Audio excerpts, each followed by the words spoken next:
Good evening, everyone. We'll hear from the Secretary General.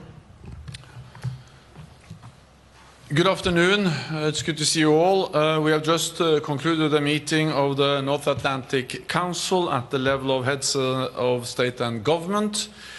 We took important decisions to make NATO stronger and allies safer, and to ensure that we share the burden of maintaining our security. First, on deterrence and defense. We have deployed combat-ready forces on NATO's eastern flank, put in place the most comprehensive defense plan since the Cold War, and we now have over 500,000 forces at high readiness in the alliance. Today, we decided to adapt NATO's command structure, improve our integrated air and missile defense systems, and to go further to match our defense plans with the necessary capabilities. All of this has been made possible by historic increases in defense investment across the alliance. When we made the pledge to invest 2% of GDP in defense back in 2014 at the NATO summit, only 3 allies met the mark. Today, 23 allies are investing at least 2% of GDP in defense, a record high number. This also brings the total defense spending of European allies and Canada above the 2% target. So we have delivered. At the same time, we recognize that more is needed, including to ensure we can produce key capabilities. So today, allies agreed a pledge that will strengthen transatlantic defense industrial cooperation to boost production. Allies also agreed to strengthen our air and missile defenses, including with a new Aegis Ashore ballistic missile defense base in Poland. Second, on Ukraine, we will meet President Zelensky tomorrow in the NATO-Ukraine Council, but today we took major decisions to further strengthen our support and to share the burden. We agreed to launch NATO security assistance and training for Ukraine. We will take over the coordination and provision of most of the international security assistance to Ukraine, with a command led by a 3-star general and around 700 personnel working at a NATO headquarters in Germany, and at hubs in the eastern part of the alliance to provide the support to Ukraine. NATO will coordinate the training of Ukrainian forces at facilities in allied countries. We will support Ukraine by planning and coordinating donations, and will manage the transfer and repair of equipment. We will also provide support to the long-term development of Ukraine's armed forces. This will not make NATO party to the conflict, but it will help Ukraine to uphold its right to self-defense. We also agreed a financial pledge, helping Ukraine to build a force capable of defeating Russian aggression today and deterring it tomorrow. We have agreed that 40 billion euros is a minimum baseline within the next year, and to ensure sustainable funding for Ukraine to prevail. We also agreed to review this at our summit in 2025, not least to ensure it continues to meet Ukraine's needs. We are not doing this because we want to prolong a war. We are doing this because we want to end the war as soon as possible. The quickest way to end the war is to lose a war. But that would not bring peace. It will only bring occupation. So unless we want Ukraine to lose, unless we want to bow to Putin, we need to show commitment and resolve. The more credible and enduring our support, the quicker Moscow will realize it cannot wait us out, and the sooner the war can end. In our meeting, we also decided to take further steps to bring Ukraine even closer to NATO. As Ukraine continues its vital reforms, we will continue to support them on their irreversible path to NATO membership.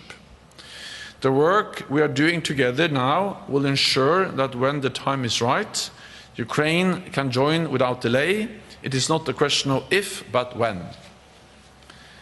Finally, in this dangerous world, friends and partners are more important than ever. So today, we agreed to continue to strengthen our partnerships, especially in the Indo-Pacific. Security is global, not regional. Putin's war is fueled by those who do not share our values. Iran and North Korea provide direct military support, while China is propping up Russia's war economy. This is not just a temporary collision of convenience, it is a major strategic shift. And we must remain clear-eyed as to the threat it poses. As NATO allies agreed today in our summit declaration, China has become a decisive enabler of Russia's war against Ukraine. And China's support increases the threat Russia poses to Euro-Atlantic security. Allies have stated clearly that China cannot enable the largest conflict in Europe in recent history without this negatively impacting their interest and reputation. Tomorrow, NATO allies will meet with our 4 Indo-Pacific partners and the European Union, and we will continue to deepen our cooperation in addressing shared challenges. And with that, I'm ready to take your questions. Okay, we'll give the first question to Fats over there. Thanks a lot, Thomas Butschka, Frankfurter Allgemeine Zeitung. Secretary General, you have just referred to this sentence in the declaration, which reads, the People's Republic of China cannot enable the largest war in Europe in recent history without this negatively impacting its interest and reputation. So my question to you, which specific measures do you deem appropriate to bring this message across to Beijing? And in your view, would sector-specific sanctions be justified instead of what the EU is doing now, just putting restrictions on a small number of companies doing trade between the EU and Russia? Thank you. So first of all, I think it's important to recognize the importance of that 32 allies state this so clearly. That 32 allies states very clearly that China is a decisive enabler of Russia's illegal war against Ukraine. We represent 50% of the world economy together, and it's first time that all NATO allies states this so clearly in an agreed document. Second, of course, it puts the focus on China as an important enabler of Russia's war. China provides dual-use equipment, microelectronics, a lot of other tools which are enabling Russia to build the missiles, to build the bombs, to build the aircraft, to build the weapons they are using to attack Ukraine. And the fact that this is now clearly stated, agreed by all NATO allies is an important message to China. And then, of course, we also then state that it cannot continue like this without this impacting the interests and the reputation of China.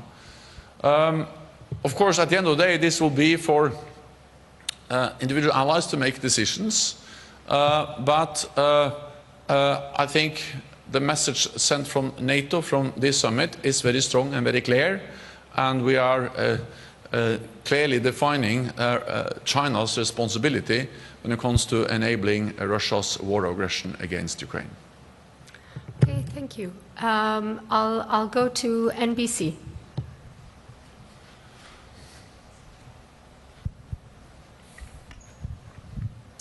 Thank you so much, Mr. Secretary. In your communique, you talk about strengthening support for Ukraine, and it's demonstrably done here at this anniversary celebration. But President Zelensky has argued in his speech last night again that they need the ability to conduct deep strikes across the border into Russia. 150 to 500 kilometers. They say that there is no other way other than attacking those jet bases, that they know where the bases are, that they can take them out, and that the evidence, certainly the evidence, most people would agree, of Vladimir Putin not needing any more indication of escalating is his own attack on Kyiv, the attack on the Children's Hospital this week, which Zelensky said was a signal to NATO members as on the eve of NATO arriving here. And I also wanted to ask you about, in light of the importance of Ukraine to NATO, what concerns do you and other members have? The members have about the possibility of electing someone to lead the United States who said as recently as last night that before he was president he didn't know what NATO was, and still is criticizing the Europeans for not doing enough when Europe is doing 2% and some are doing more. Thank you. Thank you so much. Yeah. Well, I can answer the last question first. I expect the United States to remain a staunch and, of course, important NATO ally, just by the fact that the United States is by far the biggest ally. And I expect that for at least 3 reasons. One is that it is in the security interest of the United States to have a strong NATO.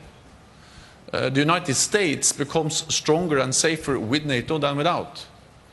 The United States has in NATO something no other major power has, and that is more than 30 friends and allies. Russia doesn't have that. China doesn't have that. The United States has that. And the United States is, of course, big. 25% of the world's economy. But if you add together all NATO allies, then we are 50% of the world economy. Twice as big, 50% of the world's military might. So especially in times where the United States is concerned about China, their military capabilities, their economic might, it is even more important to keep NATO with all its friends and allies. So that's the first reason. I strongly believe that countries acting according to their interests, and it is the US security interest to keep NATO. A strong NATO is good for Europe, but it's also very good for the United States. The only time we invoked Article 5 was after an attack on the United States. The second reason why I expect that the United States will remain a loyal ally is that there is broad bipartisan support to NATO.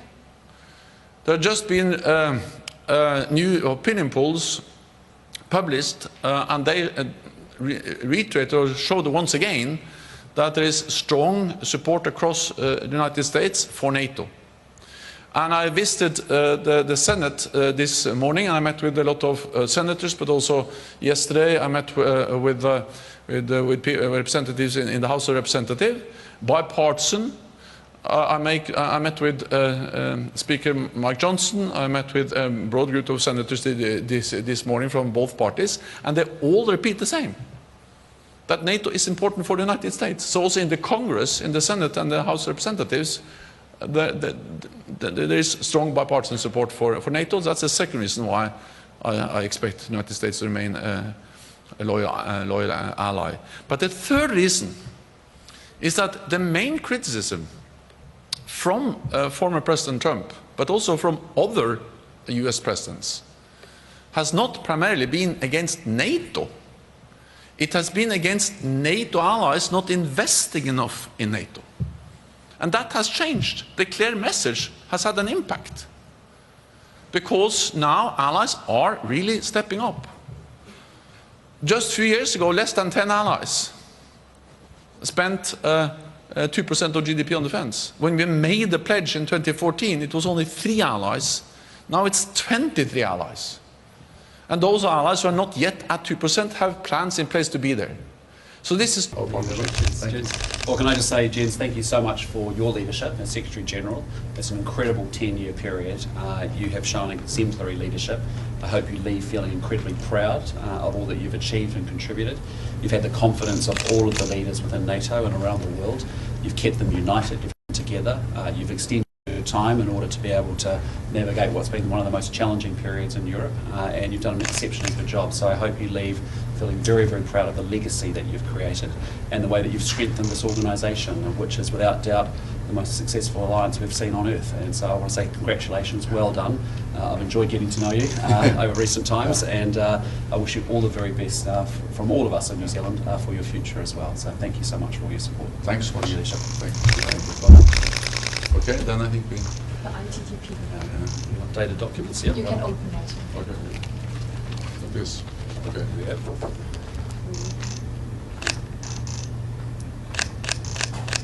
And then we exchange time. So we Thank you. Thank you, Charlie. Okay. All right. Thank you, everyone. Thank you to the government.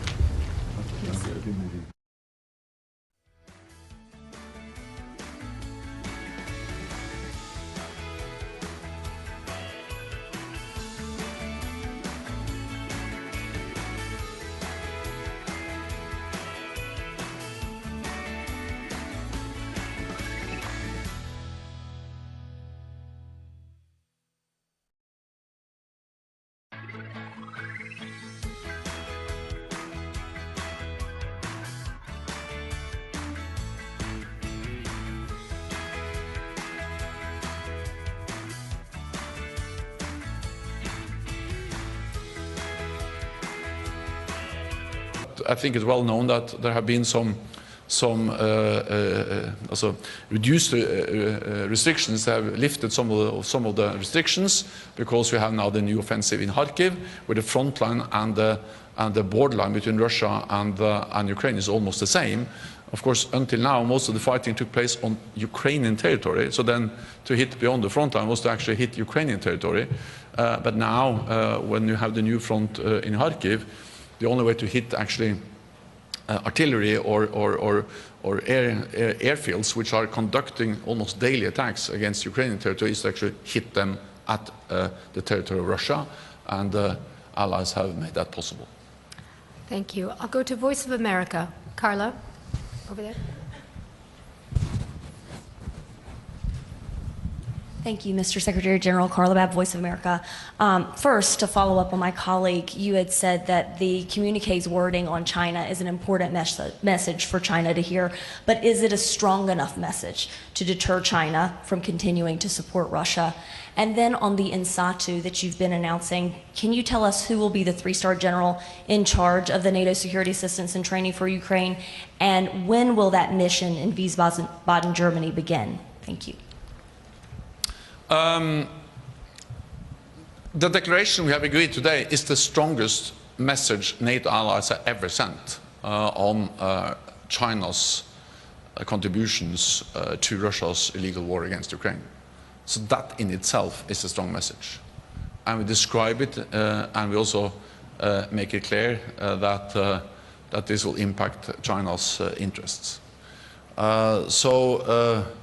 Yeah, so this is a strong and very clear message from NATO allies. General Cavoli, who is the US commander in Europe, but also the NATO Supreme Court.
인도 태평양 지역의 나토 파트너 국가로서 마드리드, 빌뉴스에 이어서 이 워싱턴 나토 회의에 세 번째 연속 참석하게 됐습니다.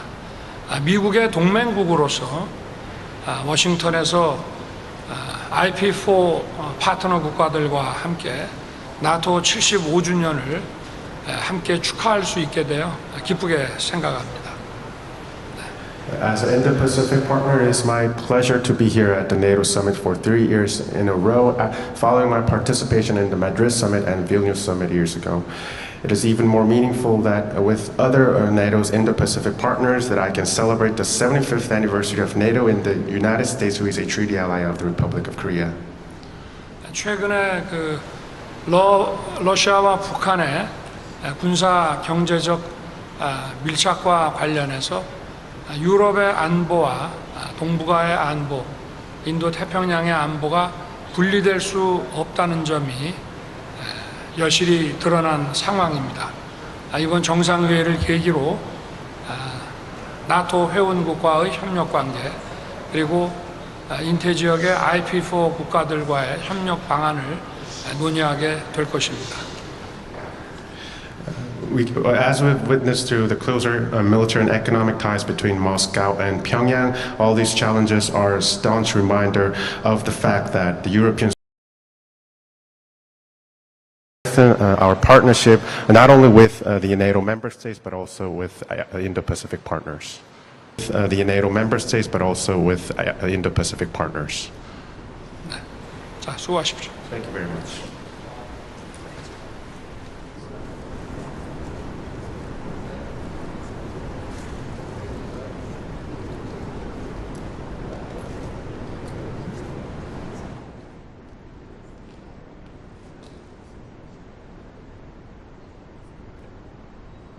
Hello. 75 years. During 75 years, NATO has been ensuring peace and protecting the free world. Today, we have a big threat, a big challenge in Ukraine. And in order for Ukraine to prevail against the aggression of Russia, we have to continue supporting Ukraine. We at the European Union, we have been that. We have been provided almost 40 billion in military support, training 60,000 soldiers from Ukraine, increasing our military capacity, increasing the production capacity of our defense industry. For the ones who says that supporting Ukraine will prolong the war, for the ones who says that peace has to come quickly, even if it means that Ukraine has to surrender, we oppose the idea. We have to make Ukraine to prevail against Russia's aggression. We have to continue supporting Ukraine in order to save the sovereignty, independence of this country and ensure the security of the free world. Also, we will discuss with the Indo-Pacific partners.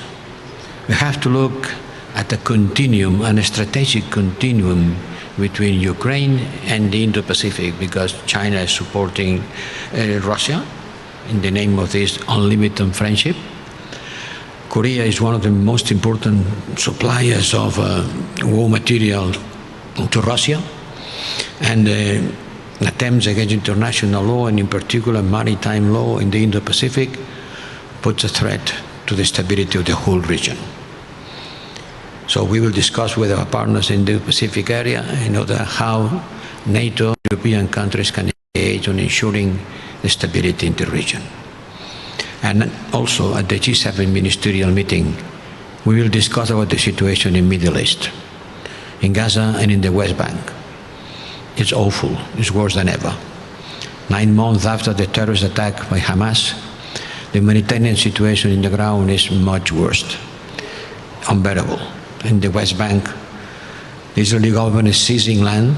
I'm sure the G7 ministerial meeting will condemn the seizing of land, which is against international law, by the Netanyahu government. They have declared Israeli land the biggest portion of the West Bank since the Oslo agreements. They have been withholding the revenues of the Palestinian Authority.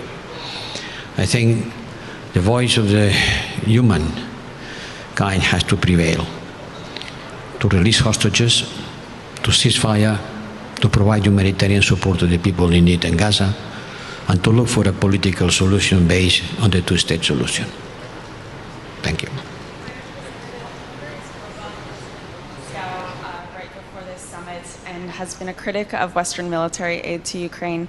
How concerned are you about this divide, and are there steps that the EU can take? Well, I think I already said, for the ones who complain that supporting Ukraine will only prolong the war, I tell them, if we stop supporting Ukraine, the war certainly will finish, and finish soon. But how? With Ukrainian surrender, with a puppet government in Kiev, with Ukrainian people being crushed by an aggressor.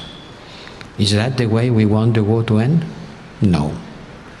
If we don't want the war to end like this, if we don't want Ukraine have to surrender because they don't have the capacity to continue fighting, we have to continue supporting Ukraine. This is the position of the European Union.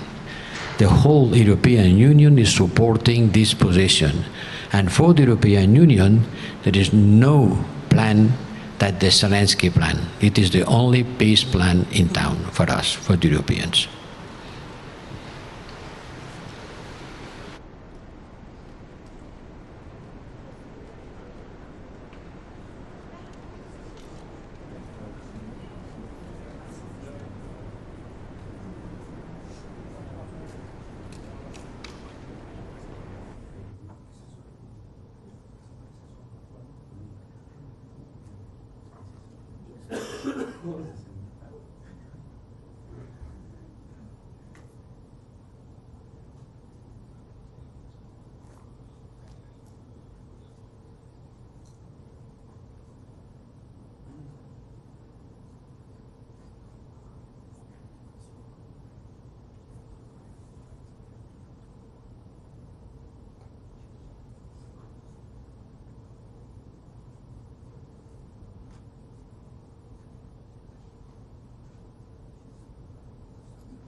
President Yoon, welcome to the NATO summit. Good to see you again.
To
Good evening, everyone.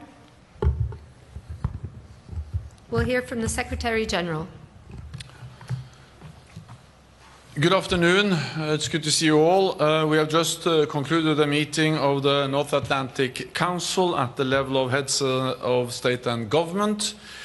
We took important decisions to make NATO stronger and allies safer, and to ensure that we share the burden of maintaining our security. First, on deterrence and defense. We have deployed combat-ready forces on NATO's eastern flank, put in place the most comprehensive defense plan since the Cold War, and we now have over 500,000 forces at high readiness in the alliance. Today, we decided to adapt NATO's command structure, improve our integrated air and missile defense systems, and to go further to match our defense plans with the necessary capabilities. All of this has been made possible by historic increases in defense investment across the alliance. When we made the pledge to invest 2% of GDP in defense back in 2014 at the NATO summit, only 3 allies met the mark.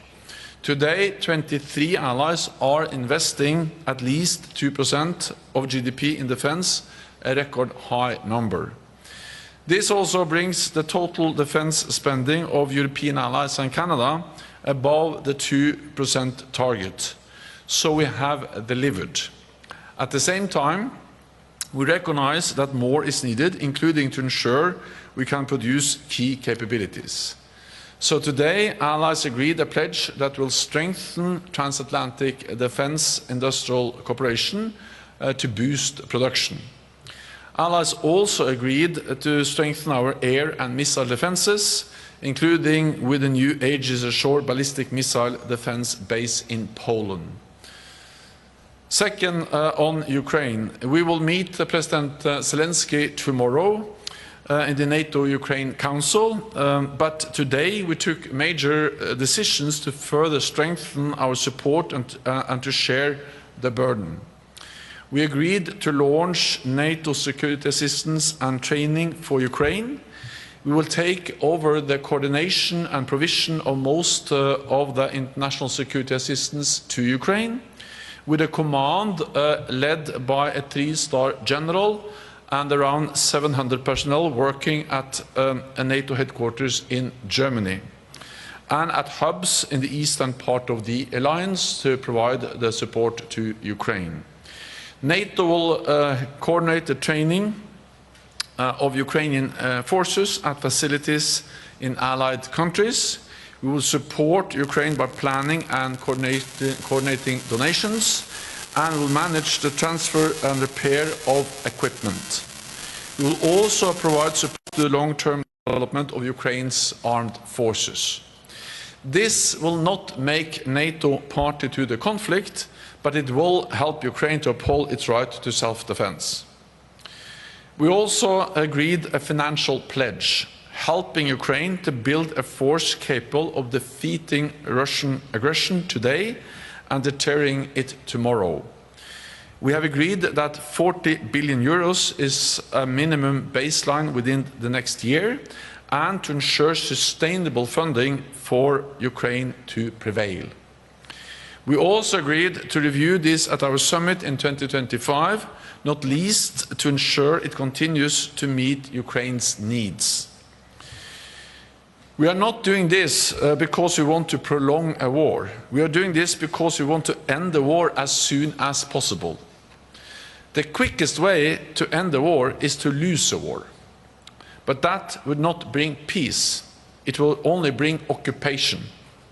So unless we want Ukraine to lose, unless we want to bow to Putin, we need to show commitment and resolve. The more credible and enduring our support, the quicker Moscow will realize it cannot wait us out, and the sooner the war can end. In our meeting, we also decided to take further steps to bring Ukraine even closer to NATO.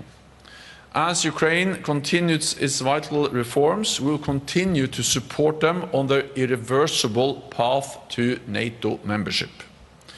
The work we are doing together now will ensure that when the time is right, Ukraine can join without delay. It is not a question of if, but when. Finally, in this dangerous world, friends and partners are more important than ever. So today we agreed to continue to strengthen our partnerships, especially in the Indo-Pacific. Security is global, not regional. Putin's war is fueled by those who do not share our values. Iran and North Korea provide direct military support, while China is propping up Russia's war economy. This is not just a temporary coalition of convenience, it is a major strategic shift. And we must remain clear-eyed as to the threat it poses. As NATO allies agreed today in our summit declaration, China has become a decisive enabler of Russia's war against Ukraine. And China's support increases the threat Russia poses to Euro-Atlantic security. Allies have stated clearly that China cannot enable the largest conflict in Europe in recent history without this negatively impacting their interest and reputation. Tomorrow, NATO allies will meet with our 4 Indo-Pacific partners and the European Union, and we will continue to deepen our cooperation in addressing shared challenges. And with that, I'm ready to take your questions. Okay, we'll give the first question to Fats over there. Thanks a lot, Thomas Butschka, Frankfurter Allgemeine Zeitung.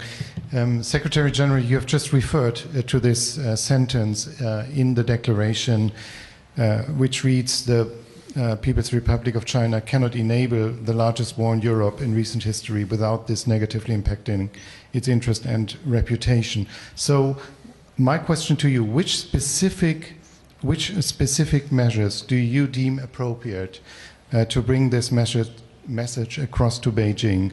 And in your view, would sector-specific sanctions be justified instead of what the EU is doing now, just putting restrictions on a small number of companies doing trade between the EU and Russia? Thank you. So first of all, I think it's important to recognize the importance of that 32 allies state this so clearly. That 32 allies states very clearly that China is a decisive enabler of Russia's illegal war against Ukraine. We represent 50% of the world economy together, and it's first time that all NATO allies states this so clearly in an agreed document. Second, of course, it puts the focus on China as an important enabler of Russia's war. China provides dual-use equipment, microelectronics, a lot of other tools which are enabling Russia to build the missiles, to build the bombs, to build the aircraft, to build the weapons they are using to attack Ukraine. And the fact that this is now clearly stated, agreed by all NATO allies is an important. 생각합니다. 하여튼 지난 10년간 우리 스톨텐베르그 총장님의 헌신과 리더십에 대해서 다시 한번 감사드리고 경의를 표하는 바입니다. Thank you, Mr. Secretary General. I'm delighted to be here at the NATO Summit for 3 consecutive years following my participation in Madrid and Vilnius Summit. Under your outstanding leadership over the 3 years, we have witnessed a significant progress in forging a stronger solidarity between Korea and NATO. And also, over the past years, the 3 Indo-Pacific partners, Korea, Japan, and Australia, have already signed our individually tailored partnership program. And I'm happy that this year New Zealand is also concluding the same type of document. As you've mentioned, now we are also preparing a flagship project which will deepen our cooperation in supporting Ukraine and in dealing with other hybrid threats. Among other areas of cooperation, I would like to highlight our strong partnership in the cyber security area, and also this year we are going to invite NATO officials to the Allied Power exercise which will take place in the Republic of Korea later this year. And as part of enhancing our interoperability, I also welcome the fact that on the occasion of this summit we've signed the NATO recognition certificate of the Military Airworthiness Authority. And lastly, once again, I would like to appreciate and pay my respect to your outstanding leadership and dedication to all the work that you have done in the NATO over the past decade. Thank you very much. Thank you. Hold this.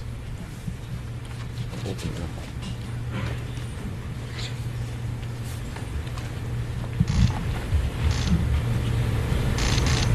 You can close and exchange. Thank you so much.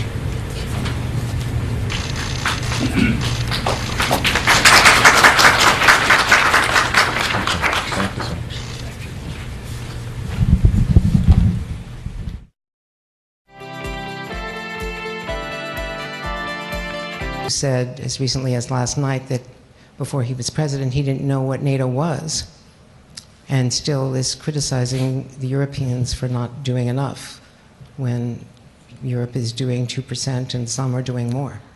Thank you. Thank you so much. Yeah.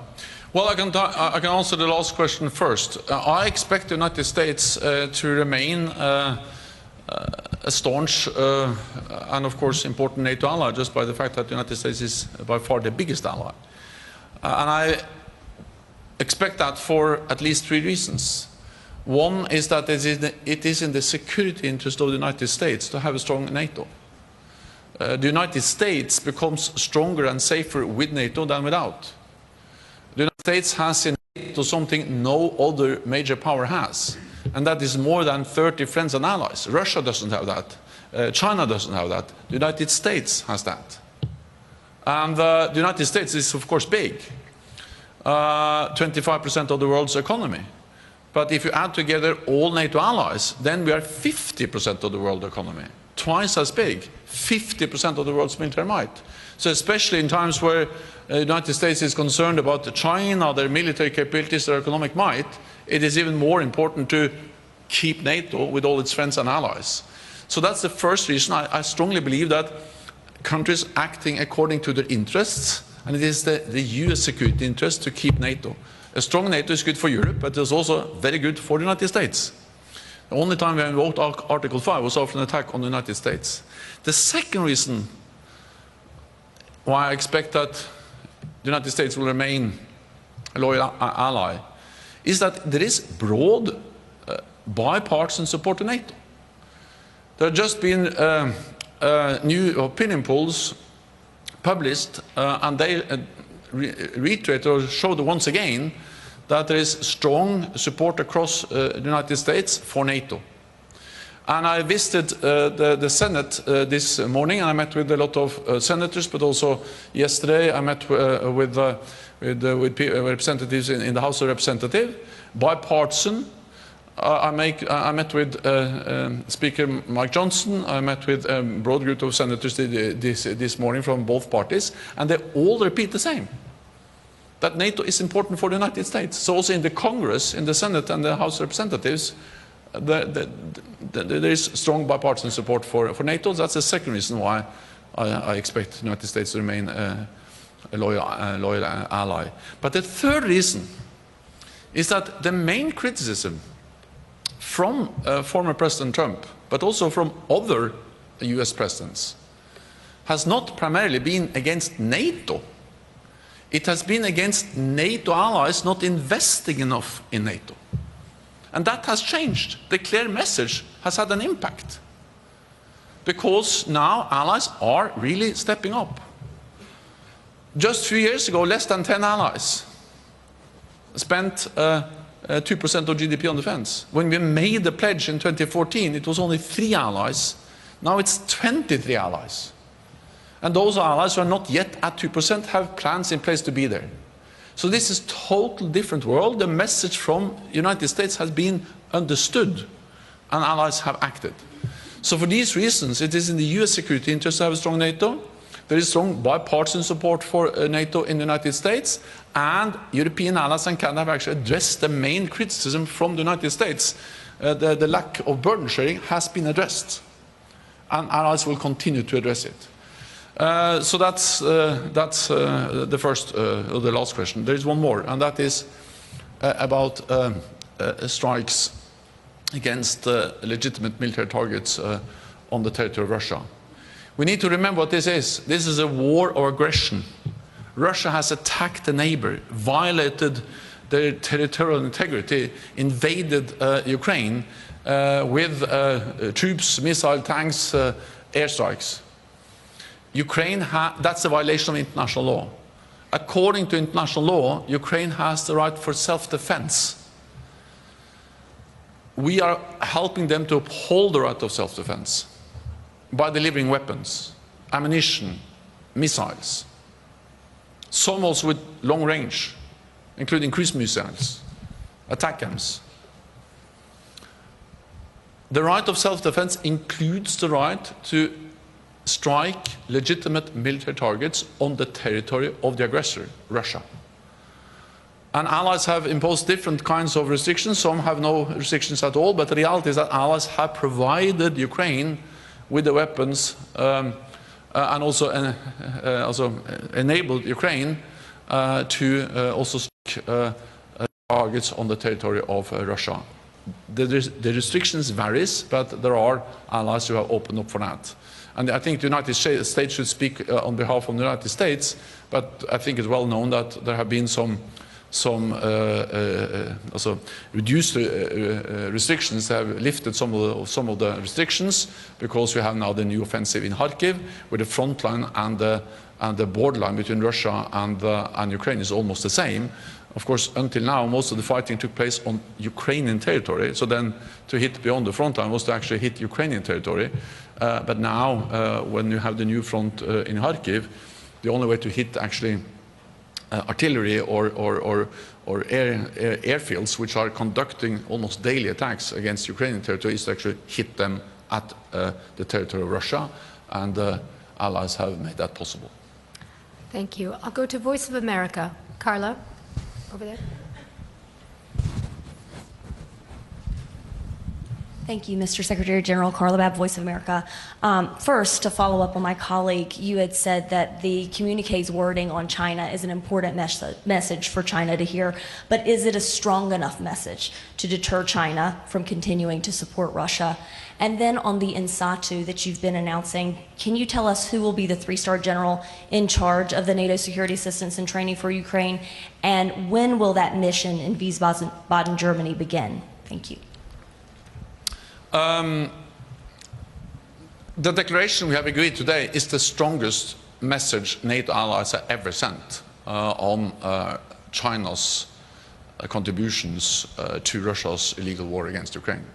So that in itself is a strong message. And we describe it and we also make it clear that this will impact China's interests. So this is a strong and very clear message from NATO allies. General Cavoli, who is the US commander in Europe, but also the NATO Supreme Commander, Sakir, he is dual-hatted. He has been responsible for the US-led also command that has enabled the provision of training to Ukraine up till now. So this is very much that NATO will take over those responsibilities and step up and do more. Compared to what we did before as NATO. So this will be something that will happen almost seamlessly. I know that General Cavoli has planned this for a long time. He was actually the general, the commander that actually gave us the plan to set up this command. I'm not able to tell you exactly now when, but this will happen soon, and we are very well prepared to take over responsibility for the activities in Wiesbaden and also at the hubs.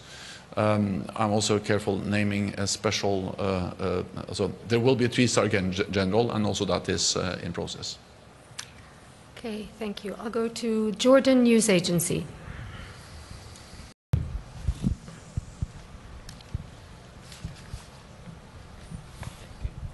Mohammed Shaboul from Jordan News Agency. Mr. Secretary General, how will the opening a NATO office in Amman strengthen the NATO's partnership with the South and in Jordan in particular? And how will it help to face the growing challenges in the South, both the abilities of the partner in the South? Thank you. First of all, I welcome very much that all allies now have agreed that we will have a NATO liaison office in Amman, and this marks a significant milestone in the strategic partnership between Jordan and NATO. This is an issue that I also discussed last time King Abdullah visited NATO. We had a good meeting there, and of course Jordan is a long-standing, highly valued NATO partner, and by establishing the NATO liaison office, we are bringing this partnership to a new level. It also demonstrates that NATO actually addresses the threats and the challenges, but also the opportunities that emanates from the Middle East, from North Africa. Of course, we see terrorist threats, we see instability, but we also see opportunities working more closely with our partners, including Jordan, but we also have partners like Tunisia, we have Mauritania, we have something called the Mediterranean Dialogue, we have the Gulf countries, and of course we also have Iraq, where NATO has a training and the capacity building mission. And we are now stepping up what we also do with other partners in North Africa and the Middle East. To address many challenges, we see more Russian and Chinese presence. We also see a constant threat of terrorism. And I just received, or I appointed a group of experts some months ago to put forward proposals on how NATO can address these challenges in a more systematic way, and we have received the report, and allies have agreed to many of the recommendations, and we now have the liaison office in Amman. Okay, Andrea Bloomberg. Secretary General, I want to come back to China. So apart from the unprecedentedly strong wording we can expect from the alliance, what repercussions is NATO considering should China decide to take things one step further and to send direct military aid to Russia? Sorry, I didn't understand the last part of the question. Send the military aid? So if China were to send direct military aid?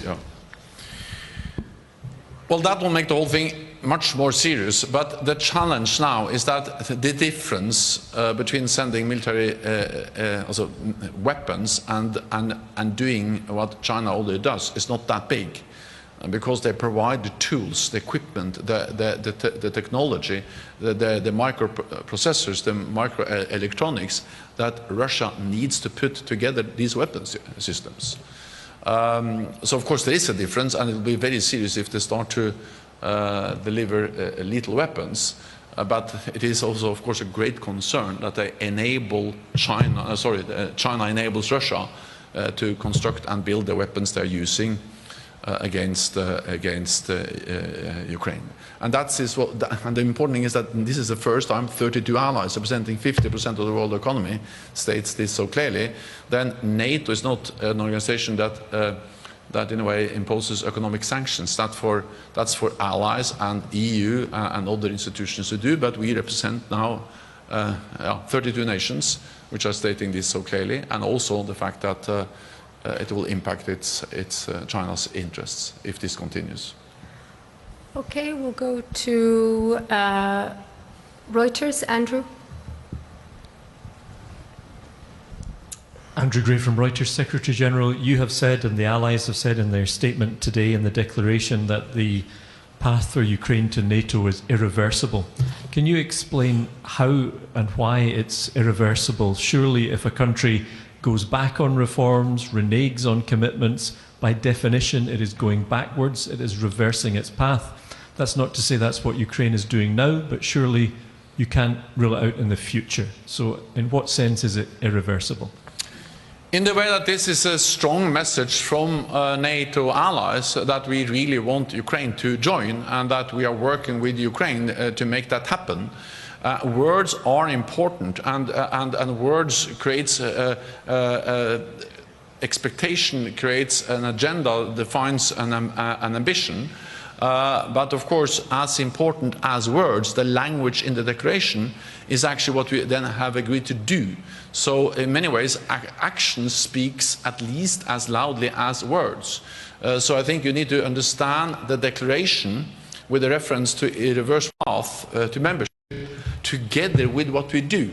The fact that NATO is now taking over the coordination of most of the international aid and training is important also to help Ukraine move towards NATO membership.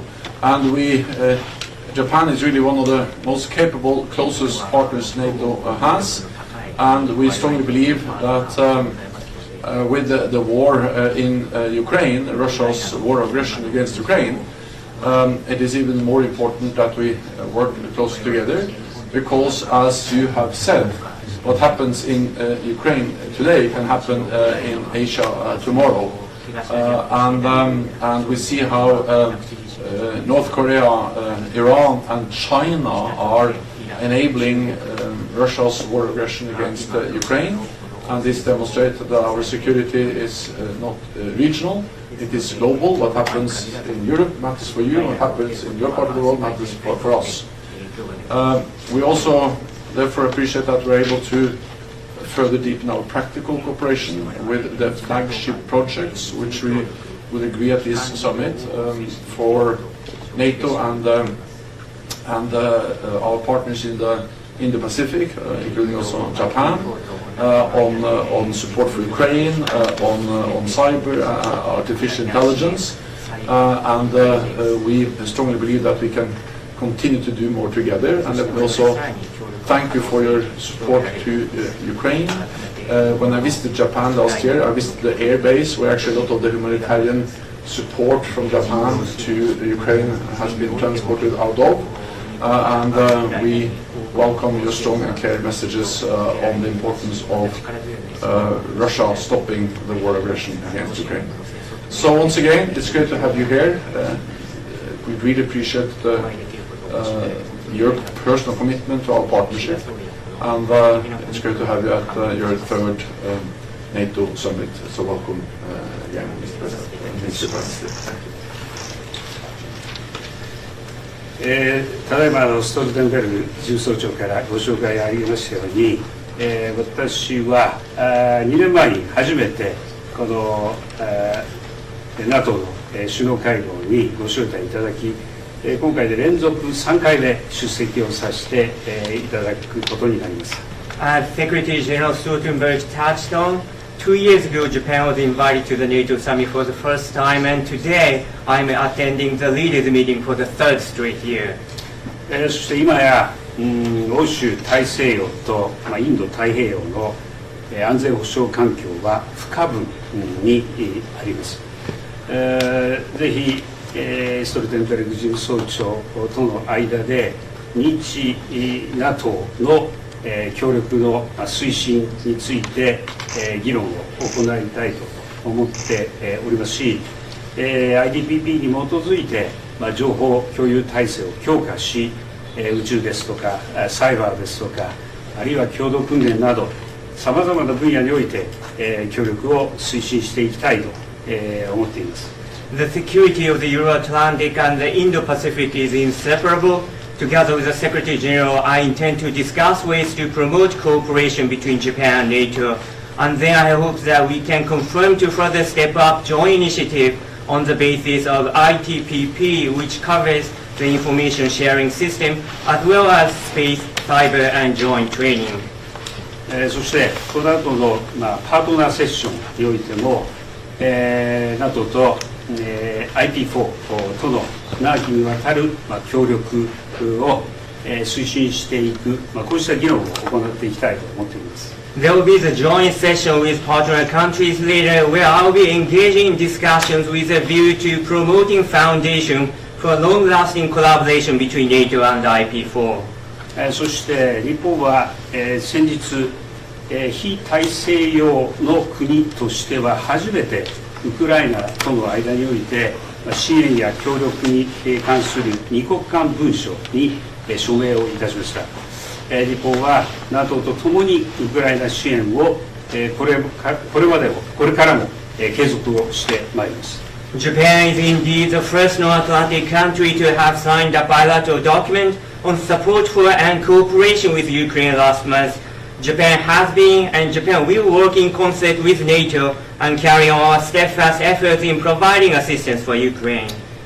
そして最後にストルテンベルグ事務総長におかれましては、10年間の長きにわたり NATO を強力なリーダーシップで導き、そして NATO とインド太平洋諸国との関係強化にご尽力をいただきましたこと、心から敬意とそして感謝を申し上げたいと思います。On a final note, Mr. Secretary General, allow me to take this opportunity to pay tribute and to appreciate you for your robust personal leadership representing NATO over the past decade and your dedicated efforts in advancing the relations between NATO and the Indo-Pacific. Thank you.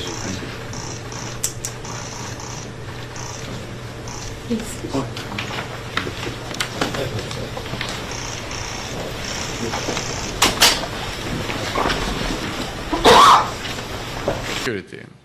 First, on deterrence and defense, we have deployed combat-ready forces on NATO's eastern flank, put in place the most comprehensive defense plan since the Cold War, and we now have over 500,000 forces at high readiness in the alliance. Today, we decided to adapt NATO's command structure, improve our integrated air and missile defense systems, and to go further to match our defense plans with the necessary capabilities. All of this has been made possible by historic increases in defense investment across the alliance. When we made the pledge to invest 2% of GDP in defense back in 2014 at the NATO summit, only 3 allies met the mark.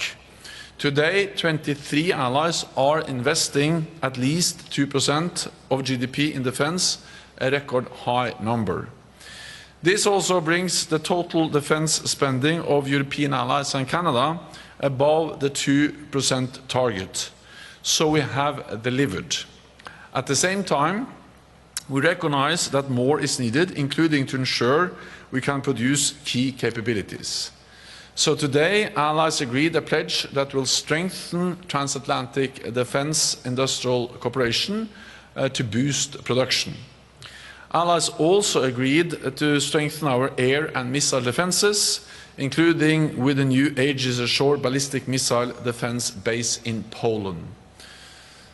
Second, on Ukraine, we will meet President Zelensky tomorrow in the NATO-Ukraine Council, but today we took major decisions to further strengthen our support and to share the burden.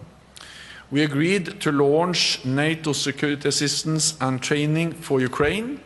We will take over the coordination and provision of most of the international security assistance to Ukraine, with a command led by a 3-star general and around 700 personnel working at a NATO headquarters in Germany, and at hubs in the eastern part of the alliance to provide the support to Ukraine.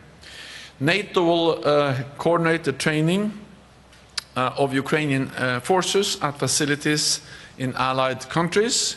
We will support Ukraine by planning and coordinating donations, and will manage the transfer and repair of equipment. We will also provide support to the long-term development of Ukraine's armed forces. This will not make NATO party to the conflict, but it will help Ukraine to uphold its right to self-defense. We also agreed a financial pledge, helping Ukraine to build a force capable of defeating Russian aggression today and deterring it tomorrow.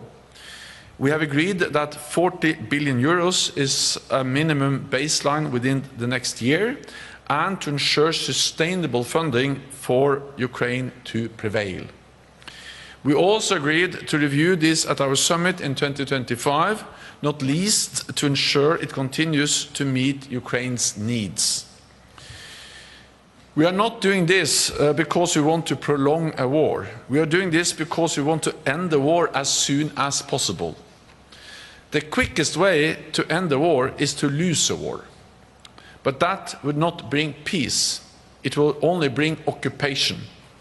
So unless we want Ukraine to lose, unless we want to bow to Putin, we need to show commitment and resolve. The more credible and enduring our support, the quicker Moscow will realize it cannot wait us out, and the sooner the war can end. In our meeting, we also decided to take further steps to bring Ukraine even closer to NATO. As Ukraine continues its vital reforms, we will continue to support them on their irreversible path to NATO membership. The work we are doing together now will ensure that when the time is right, Ukraine can join without delay. It is not a question of if, but when. Finally, in this dangerous world, friends and partners are more important than ever. So today, we agreed to continue to strengthen our partnerships, especially in the Indo-Pacific. Security is global, not regional. Putin's war is fueled by those who do not share our values. Iran and North Korea provide direct military support, while China is propping up Russia's war economy. This is not just a temporary coalition of convenience. It is a major strategic shift, and we must remain clear-eyed as to the threat it poses. As NATO allies agreed today in our summit declaration, China has become a decisive enabler of Russia's war against Ukraine. And China's support increases the threat Russia poses to Euro-Atlantic security. Allies have stated clearly that China cannot enable the largest conflict in Europe in recent history without this negatively impacting their interest and reputation. Tomorrow, NATO allies will meet with our 4 Indo-Pacific partners and the European Union, and we will continue to deepen our cooperation in addressing shared challenges. And with that, I'm ready to take your questions. Okay, we'll give the first question to Fats over there. Thanks a lot, Thomas Butschka, Frankfurter Allgemeine Zeitung. Secretary General, you have just referred to this sentence in the declaration, which reads, the People's Republic of China cannot enable the largest war in Europe in recent history without this negatively impacting its interest and reputation. So my question to you, which specific measures do you deem appropriate to bring this message across to Beijing? And in your view, would sector-specific sanctions be justified instead of what the EU is doing now, just putting restrictions on a small number of companies doing trade between the EU and Russia? Thank you. So first of all, I think it's important to recognize the importance of that 32 allies state this so clearly. That 32 allies states very clearly that China is a decisive enabler of Russia's illegal war against Ukraine. We represent 50% of the world economy together, and it's first time that all NATO allies states this so clearly in an agreed document. Second, of course, it puts the focus on China as an important enabler of Russia's war. China provides dual-use equipment, microelectronics, a lot of other tools which are enabling Russia to build the missiles, to build the bombs, to build the aircraft, to build the weapons they are using to attack Ukraine. And the fact that this is now clearly stated, agreed by all NATO allies is an important message to China. And then, of course, we also then state that it cannot continue like this without this impacting the interests and the reputation of China. Of course, at the end of the day, this will be for individual allies to make decisions, but I think the message sent from NATO from this summit is very strong and very clear, and we are clearly defining China's responsibility when it comes to enabling Russia's war aggression against Ukraine. Okay, thank you. I'll go to NBC.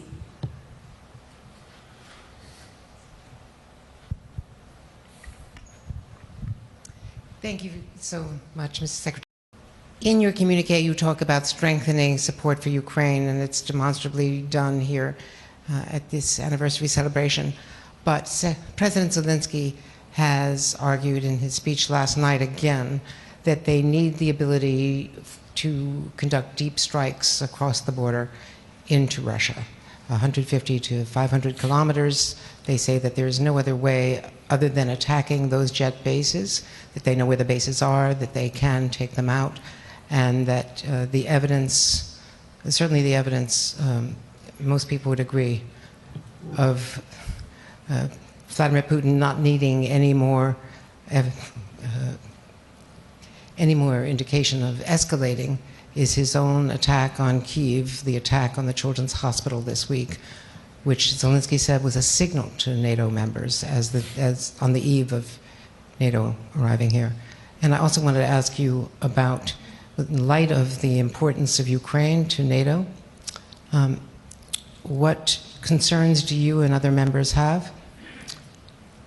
The members have about the possibility of electing someone to lead the United States who said as recently as last night that before he was president he didn't know what NATO was, and still is criticizing the Europeans for not doing enough when Europe is doing 2% and some are doing more.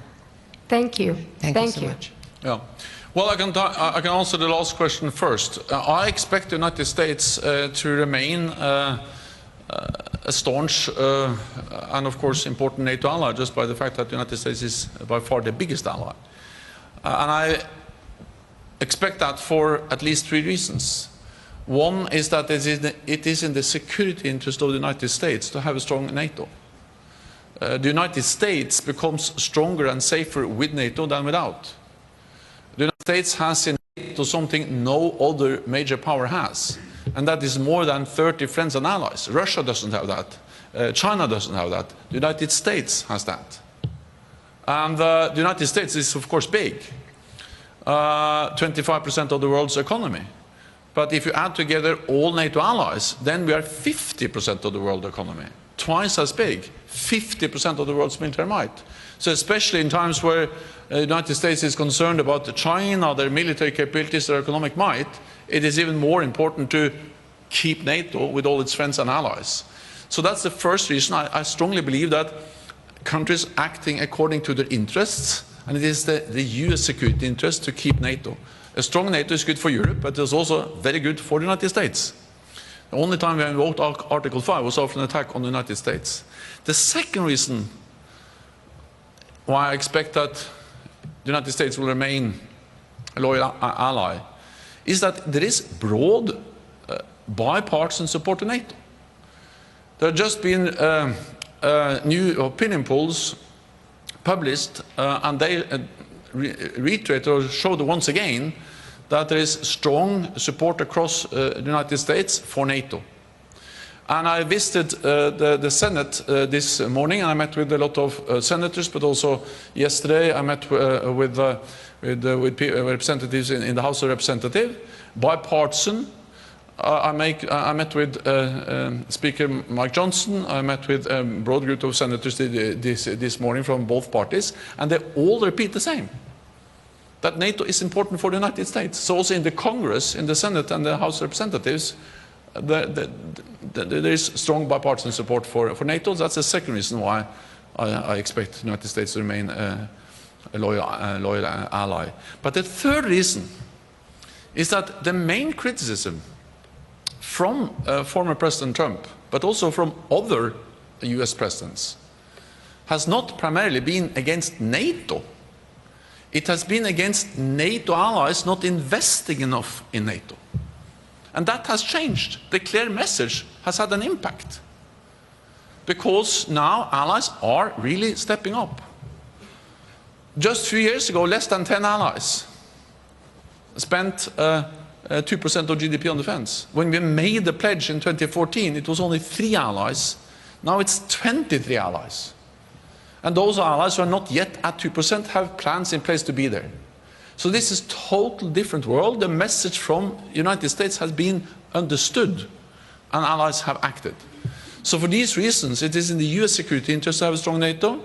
There is strong bipartisan support for NATO in the United States, and European allies and Canada have actually addressed the main criticism from the United States. The lack of burden sharing has been addressed, and allies will continue to address it. So that's the first or the last question. There is one more, and that is about strikes against legitimate military targets on the territory of Russia. We need to remember what this is. This is a war of aggression. Russia has attacked a neighbor, violated their territorial integrity, invaded Ukraine with troops, missile tanks, airstrikes. Ukraine, that's a violation of international law. According to international law, Ukraine has the right for self-defense. We are helping them to uphold the right of self-defense by delivering weapons, ammunition, missiles, some also with long range, including cruise missiles, ATACMS. The right of self-defense includes the right to strike legitimate military targets on the territory of the aggressor, Russia. And allies have imposed different kinds of restrictions. Some have no restrictions at all, but the reality is that allies have provided Ukraine with the weapons and also enabled Ukraine to also strike targets on the territory of Russia. The restrictions varies, but there are allies who have opened up for that. And I think the United States should speak on behalf of the United States, but I think it's well known that there have been some also reduced restrictions. They have lifted some of the restrictions because we have now the new offensive in Kharkiv, where the front line and the borderline between Russia and Ukraine is almost the same. Of course, until now, most of the fighting took place on Ukrainian territory. So then to hit beyond the front line was to actually hit Ukrainian territory. But now, when you have the new front in Kharkiv, the only way to hit actually artillery or airfields which are conducting almost daily attacks against Ukrainian territory is to actually hit them at the territory of Russia. And allies have made that possible. Thank you. I'll go to Voice of America. Carla, over there. Thank you, Mr. Secretary General. Carla Babb, Voice of America. First, to follow up on my colleague, you had said that the communique's wording on China is an important message for China to hear, but is it a strong enough message to deter China from continuing to support Russia? And then on the INSATU that you've been announcing, can you tell us who will be the three-star general in charge of the NATO security assistance and training for Ukraine, and when will that mission in Wiesbaden, Germany begin? Thank you. The declaration we have agreed today is the strongest message NATO allies have ever sent on China's contributions to Russia's illegal war against Ukraine. So that in itself is a strong message. And we describe it and we also make it clear that this will impact China's interests. So this is a strong and very clear message from NATO allies. General Cavoli, who is the US commander in Europe, but also the NATO Supreme Commander, Sakur, he is dual-hatted. He has been responsible for the US-led also command. Good morning, good morning. Good morning, please take seats. Welcome to day 2. I hope you had a wonderful evening after a day full of discussions with Secretary of State, Secretary of Defense, ministers, secretaries general of NATO. Lots of news yesterday coming both from the forum and from our colleagues at the summit. We have the NATO statement with the irreversible path for Ukraine to join NATO. We have clear announcements about F-16s flying over Ukraine's sky later this year. There is much more that will be previewed in our first panels.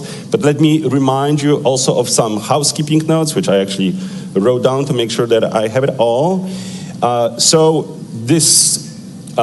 Today we'll have a number of panels that will take questions. We hope to do a better job than yesterday on taking your questions. For those in the audience, please line up behind the mics, or actually behind the, on the outside of the far side of the room. For those joining us online, you can do it on the website. For Twitterati in the group, please use the hashtag @NATO Summit on Twitter and Facebook. We have lots of good things happening on the website, behind the scenes, YouTube interviews, so on and so forth. I'm just going to skip through it.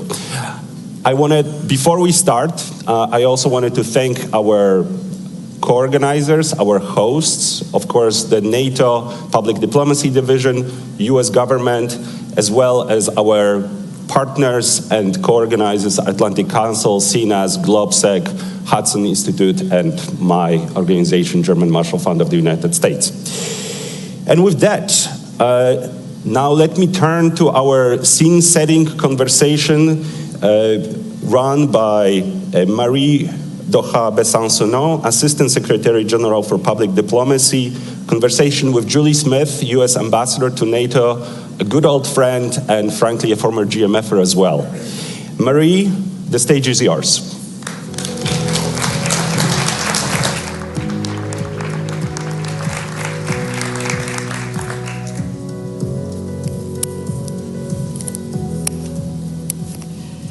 Good morning, dear guests, colleagues, and friends. I hope you have enjoyed last night's reception, and I would like to begin by thanking General Lavigne and his whole team at Allied Command Transformation for making this possible and for offering a truly wonderful reception.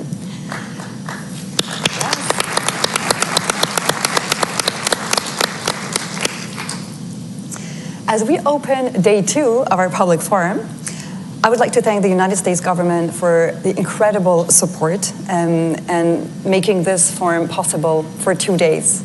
I would also like to extend our thanks to you, dear Julie, for the excellent cooperation between our teams in Brussels, which made this possible. Thank you. Thank you. Thank you very much. But I have to return the thanks right to you, Marie Doha. I mean, you and your team in Brussels, it's just been a wonderful partnership. And forums like this are just so important to always have next to, almost attached to the summit itself, because everything that NATO does cannot be done in isolation. We need to hear from outside experts. We need to first and foremost celebrate the first 75 years of this alliance's history, but we also need everyone in this room to help us think about the next 75 years. Where should NATO go? What types of initiatives and policies should we look at? And help getting the message out about why NATO at 75 still matters and why we believe that it serves U.S. interests and serves the interests of our allies. Thank you, and I have to confess, you've been one of the great inspirers of our outreach efforts this year, so thank you very much. We had a very great first day here at the forum, a full house throughout the day, with tremendous leaders who provided their reading of NATO's key priorities right now. What struck me personally is how strong their vision was, and how determined they were, and also how aligned they were, the profound convergence between all of their views. Is this also something that you felt, because you were in the Council for way longer than I was yesterday, is this also something that you felt yesterday?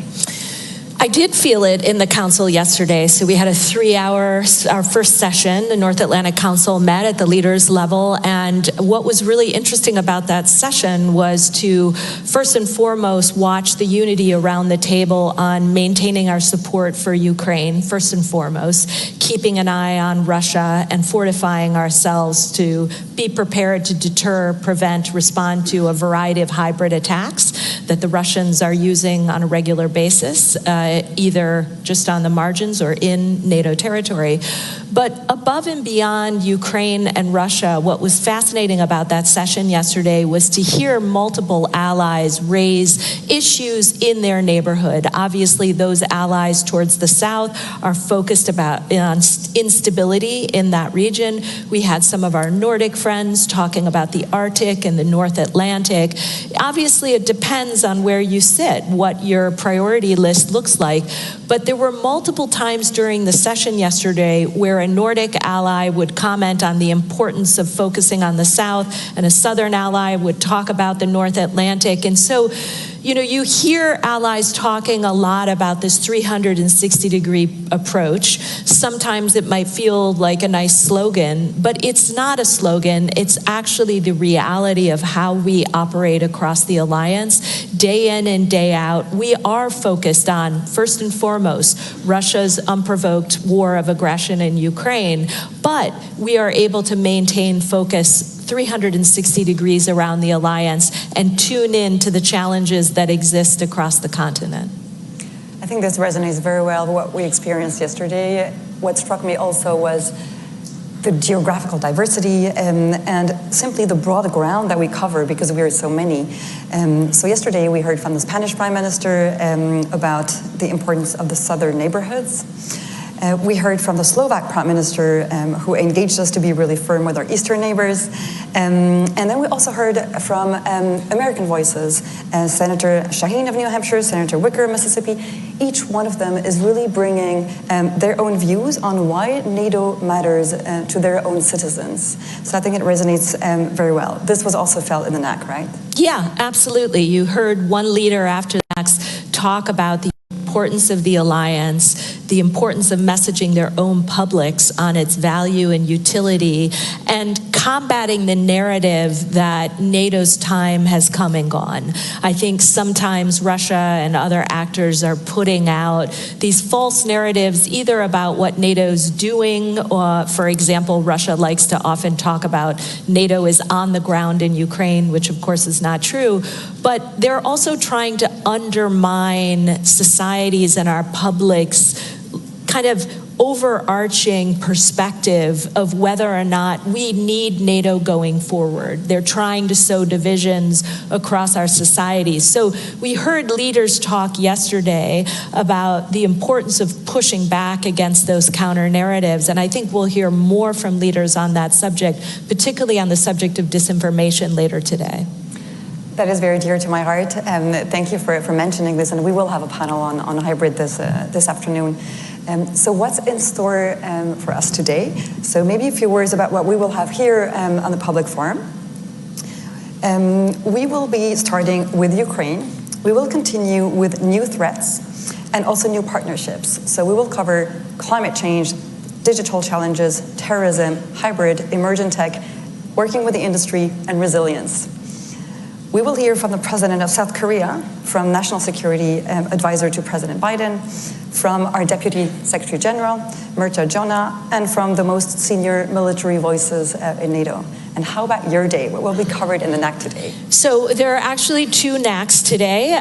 It's a doubleheader, and the first NAC will be focused on the Indo-Pacific, and we are excited for the third summit in a row to welcome the 4 Indo-Pacific partners of Australia, New Zealand, Japan, and South Korea. We'll also have the European Union join us for that session. And I think what that does is continue to remind us that many of the challenges that we face, such as disinformation, but I would add malicious cyber attacks, I mean, the list is long of the hybrid toolkit, these are challenges and threats that no longer have any borders. And so we at NATO find great utility and value in sitting with our Indo-Pacific partners and the European Union to talk about ways in which we can strengthen our policies, either individually at the national level or collectively through the NATO alliance, to bring the Indo-Pacific and Europe together to talk about how do you roll out a new cybersecurity policy? How is your country coping with artificial intelligence and other emerging and disruptive tech? How are we all coping with the challenges of defense production? There are lessons to learn kind of across the alliance and with our partners on all of these subjects.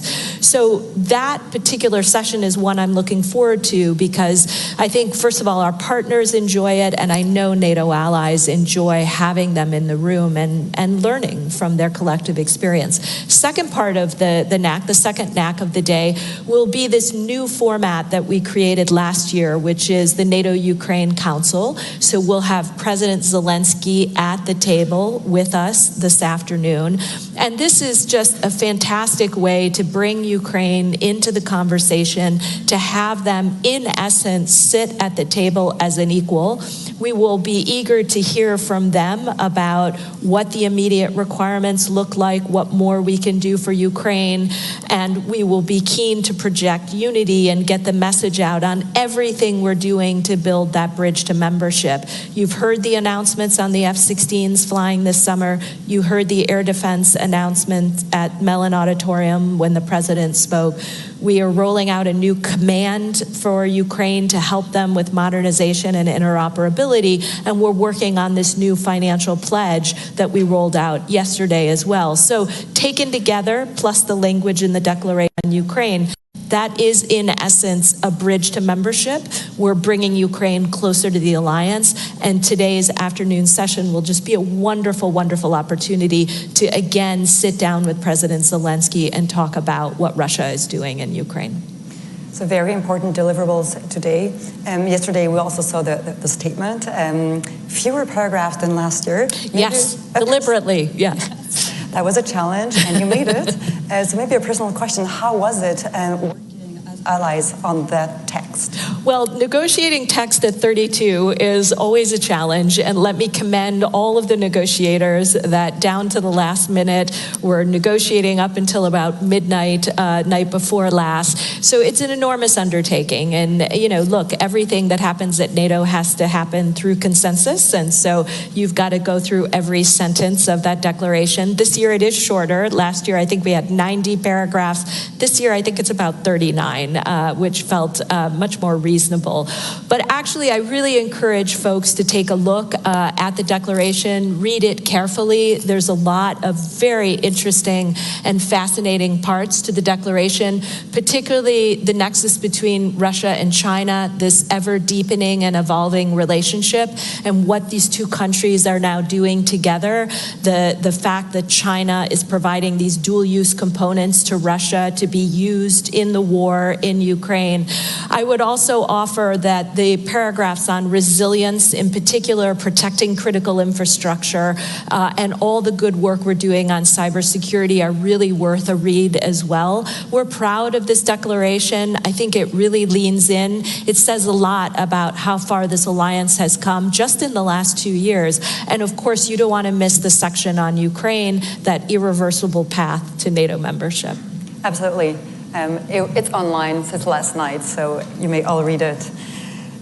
So because we care about outreach, I would like to highlight 2 projects in this respect. One is about science.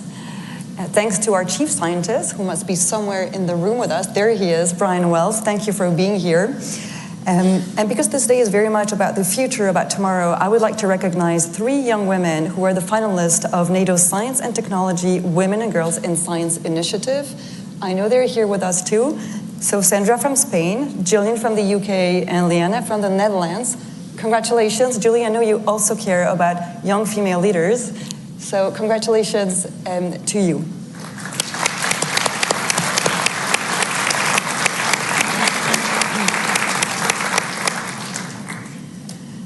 And finally, we believe in arts too. So there will be a physical legacy here in DC, as we did after the Vilnius summit, a big mural. There has been a competition that we have launched. Many artists have actually competed to share with us how they would design and draw peace, freedom, and security. So the artworks can be seen downstairs. Please check them out. And please vote for your favorite one today on the app. And with this, I know you have to head back to the NAC, but if you have a final word. Yes, no, but thanks to everybody who came out to the public forum. Again, many thanks to all of the think tanks that came together, working hand in glove with NATO PDD. This is going to be a great day. I wish I could stay all day, but I'll try to come in and out around the margins of the 2 NACs. But thanks to everybody for joining us so early this morning, and look forward to hearing how it goes today. Many, many thanks. Thank you. Have a great day. Thank you.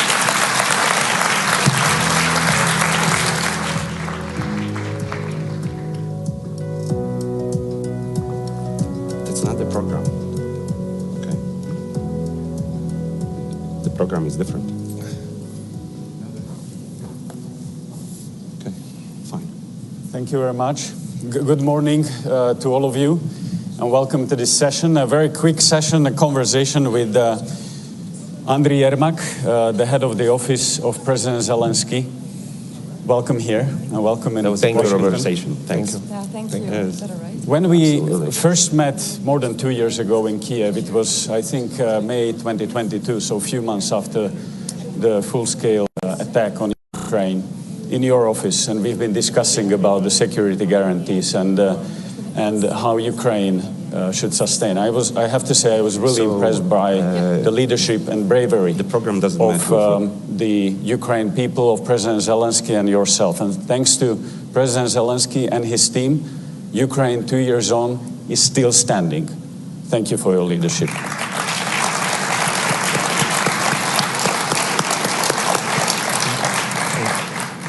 Andriy, this is your second summit in person. You've been in Vilnius last year, you're here in Washington. What's your assessment? How did the attitude change? What's your assessment of the summit so far? That you remember our meetings. Yes, of course, it's a lot of things happened. Unfortunately, the terrible war, Russia against Ukraine, it's continue, and everybody, all the world, I'm sure, see the tragedy of the 2 days ago. Then the Russian rockets, it's hit directly to the children's hospital, and this is the one more evidence that Russia, it's terrorist states, and continue this genocide against our people, against our nations. If you ask me, are I happy of the results? And I can answer that not just me. Ukrainians will be happy, then we win this war. And then we withdraw the last terrorist from Russia, from our lands. This will be real when I can say that we are happy.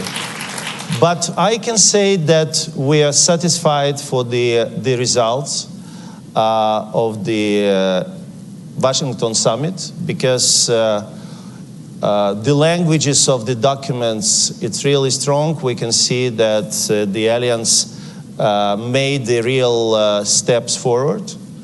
I think that the next stop, it's Ukraine need to receive the invitation.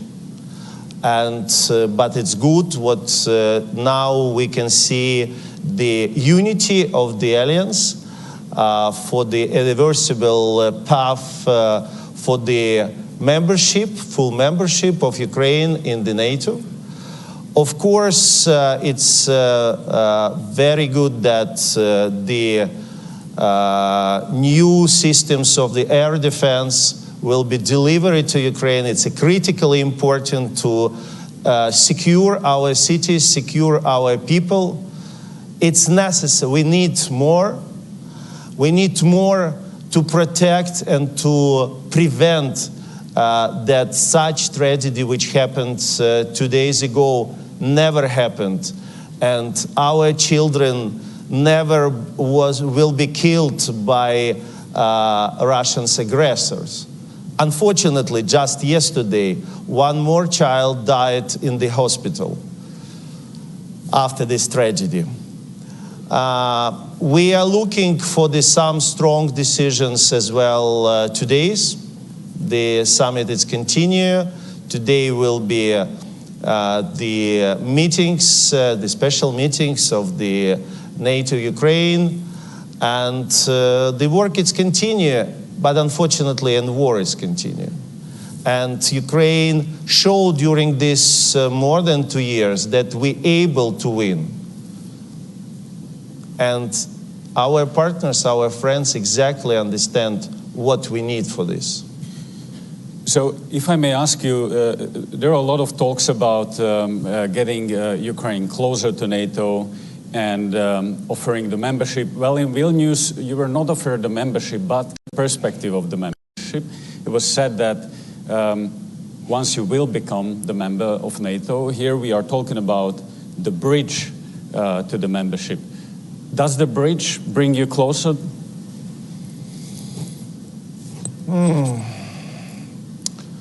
You know, Robert, when you living in the war, you have little bit different feelings. And we are looking for the, okay, it's a very good that we have so strong languages. It's a very good that NATO demonstrated strong unity. It's one of the very important things. But of course, it's for our people who is make the decisions. It's a very high support of the Ukrainian society of the future membership. And of course, it's as I said, is a step forward. It's a strong steps forward, and the world irreversible. It's demonstrated that it's not now the questions if, it's only questions when. but we still think that the membership of Ukraine in NATO, it's our national interest of our security, but as well is the interest of NATO. Because Ukraine fighting is not just for Ukraine. Ukraine fighting for all Europe, Ukraine fighting for all free world. And I think this long period and heroic fightings of our people, it's demonstrated that with Ukraine, NATO will be more strong. Absolutely. I can't agree more, and I'm sure that there will be a time soon where you will train NATO troops about how to fight Russians. But when we talk about the period until you become the member of NATO and you have the highest guarantees of the NATO membership, the security guarantees, in the meantime, you have been leading the work of Yermak Rasmussen initiative on bilateral security guarantees, and you have signed a number of those. How can NATO countries and NATO as such help you in the meantime for the real security guarantees that you need? Yes, thank you very much. And practically 1 year ago, it was in the Vilnius was agreed historical Vilnius declarations of the security guarantees for Ukraine. And during this year, we have really very good results. We have a lot of very strong bilateral agreements. We have the agreements with all the G7 countries. And we will continue, and just yesterday, our president signed one more agreement with Luxembourg, and we will continue this work. And a lot of countries joined the Vilnius declarations, and thank you very much that you recall how it started. It really started from the documents of our group with Rasmussen, and from the Kyiv Security Compact. And during 1 year, once again, it's, I think, very good results. Of course, we always mentioned that these bilateral agreements, it's the security guarantee in the way of the membership of NATO. Because definitely the most strong security, it's a membership of NATO. But in the way, of course, we are working, and we are very appreciated that we have these documents, and of course the circle of the countries who is committed to be with Ukraine, to help Ukraine to be prepared for not just to finish this war, but to be prepared for any potential aggressions in the future. It's very important. And of course, and plus, it's help us to make a necessary step to be closer, because most of this country, it's members of NATO. And of course, I think it's logically works for the main goal, full membership. Andriy, the allies have announced a lot of pledges during these days. We've heard here on the stage ministers saying that F-16s, the first F-16s will arrive by summer this year, that you will receive very quickly new Patriots from US and anti-missile defense systems from European allies. That NATO has agreed that next year they will support Ukraine minimum with 40 billion US dollars, so the same level as this year, minimum. But my question is, this all helps you to sustain the country. But the question is, if you would wish one thing which would change the dynamics in the conflict, what would it be to change the dynamics and to help you to win this war? I'm sure that the partners have to take off any restrictions to use these weapons. not just by Ukrainian territory, but have the possibility to answer, including the territory of Russia. Because it's impossible to fight then enemies have any restrictions. Enemy can directly attack to our civilians, children hospitals, schools, and we have these restrictions. I think that it will be a really game changer, and I hope that our partners understand it and agree these decisions as soon as possible.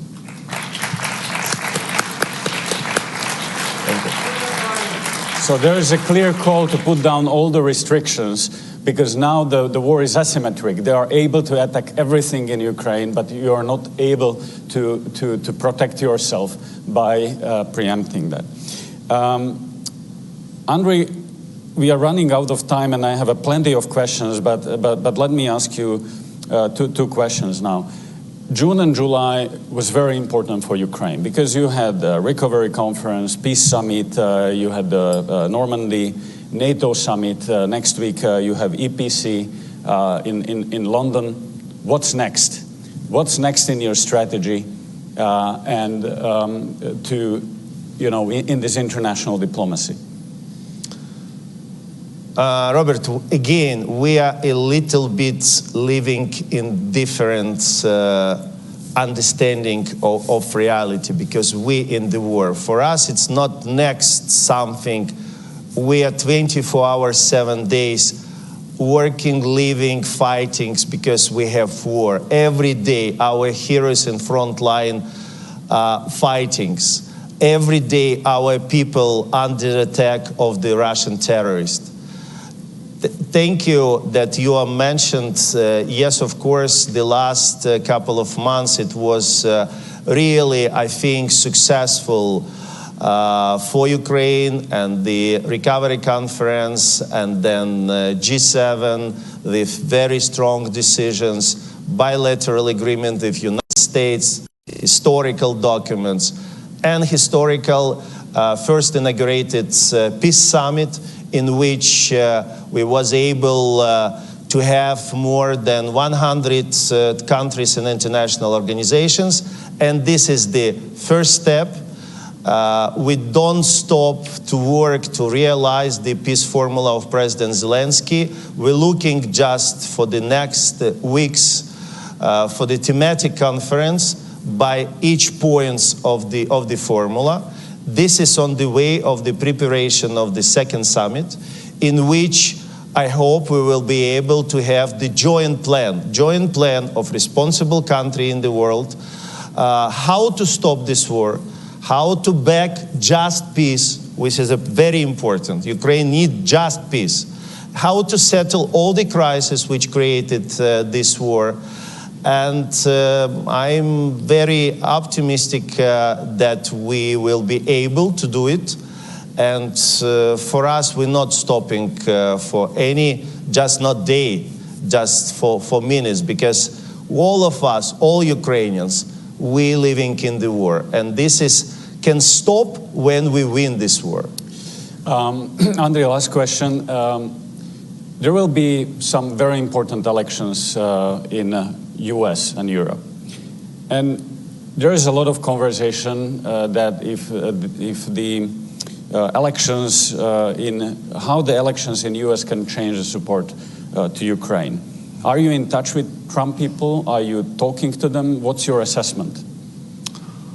Look, first of all, all the period of time then President Zelensky in his positions, we have very important things. We have bipartisan support in the United States. And of course, we have and continue to have the lot of meetings, especially in Ukraine, and we are very appreciate that the representative of both parties visited to Ukraine and personally to see what happened, personally to feel what happened in Bucha, in Izum, in Irpin.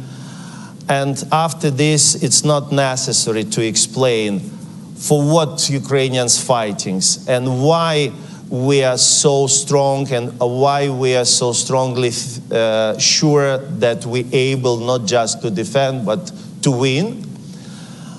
And very important that just during this couple of the days, once again, we feel how strong support of American people.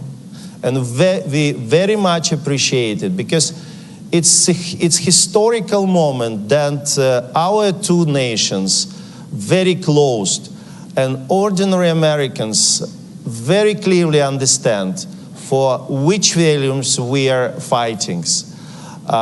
It's really very understandable here in the United States because we are fighting for democracy, we are fighting for freedom, we are fighting for our independence. It means that the election in the United States, it's choice of American people, and we very much respected it. But our goal to keep the support of American people, American society in high level, and to work with our friends, colleagues, and partners in the different levels. And I can say that we really have historical level of the cooperation between administration of President Biden, the president who is made for Ukraine. I can say that what never made another president of United States. And Ukrainian people very much gratitude and of course it's cooperation between our military, it's cooperation between Congress and Parliament of Ukraine, and we will continue to this work. Election is the domestic case here, and Ukraine very respect any choice of American people. Thank you very much, Andrei, and thank you for fighting not only for your freedom, but for the future of rule-based order and for the future of the West. I'm sure that, and I can see it on you, that the burden that Ukrainian people and the leadership is taking on its shoulders, because the future of the West is being decided in Ukraine and in the East. Thank you for fighting. Thank you. Thank you very much. Thank you. Slava Ukraini. Slava Ukraini. Героям слава. Thank you. Glory to Ukraine. Glory to the heroes. Thank you very much. Thank you. Thank you. Thank you, Mr. Yermak. Thank you, Robert, for a fascinating conversation. So far, we talked a lot about Ukraine, so it was particularly important to hear directly from Ukraine, from Mr. Yermak. We heard very clearly what Ukraine needs. Among the key issues to go toward victory is ability to target Russia and not fight with hand behind their back. Now we're going to switch gears and we'll talk about NATO leadership on climate and energy security. The conversation will be led by Beth Sanner, my colleague at the German Marshall Fund. Beth, the stage is yours.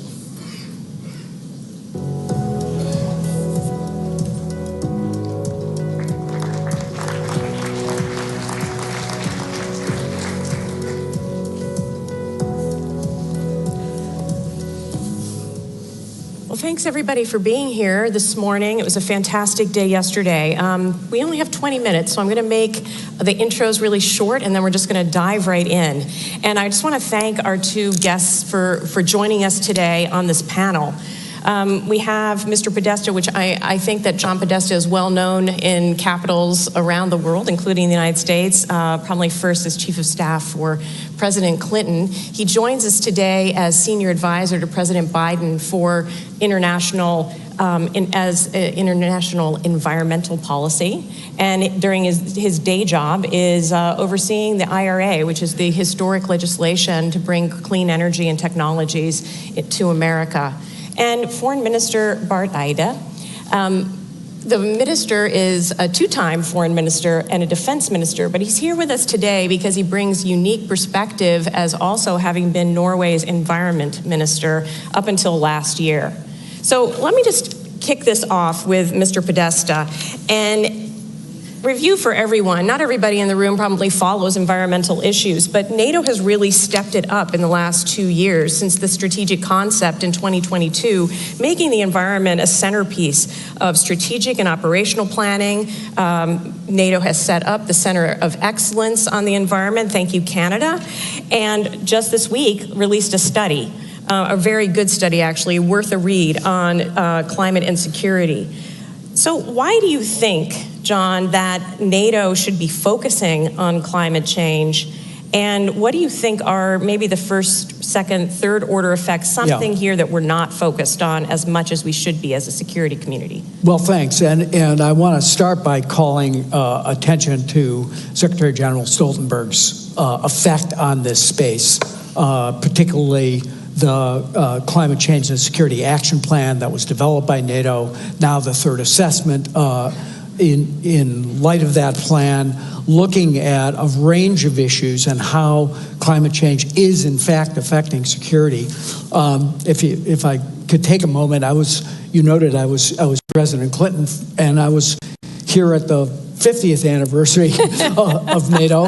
At that time, our senior director on the National Security Staff for Africa, Gail Smith, went into the White House briefing room and said that transnational effects like pandemics, like HIV/AIDS, and climate change were indeed the security effects that needed to be taken into account by the security establishment.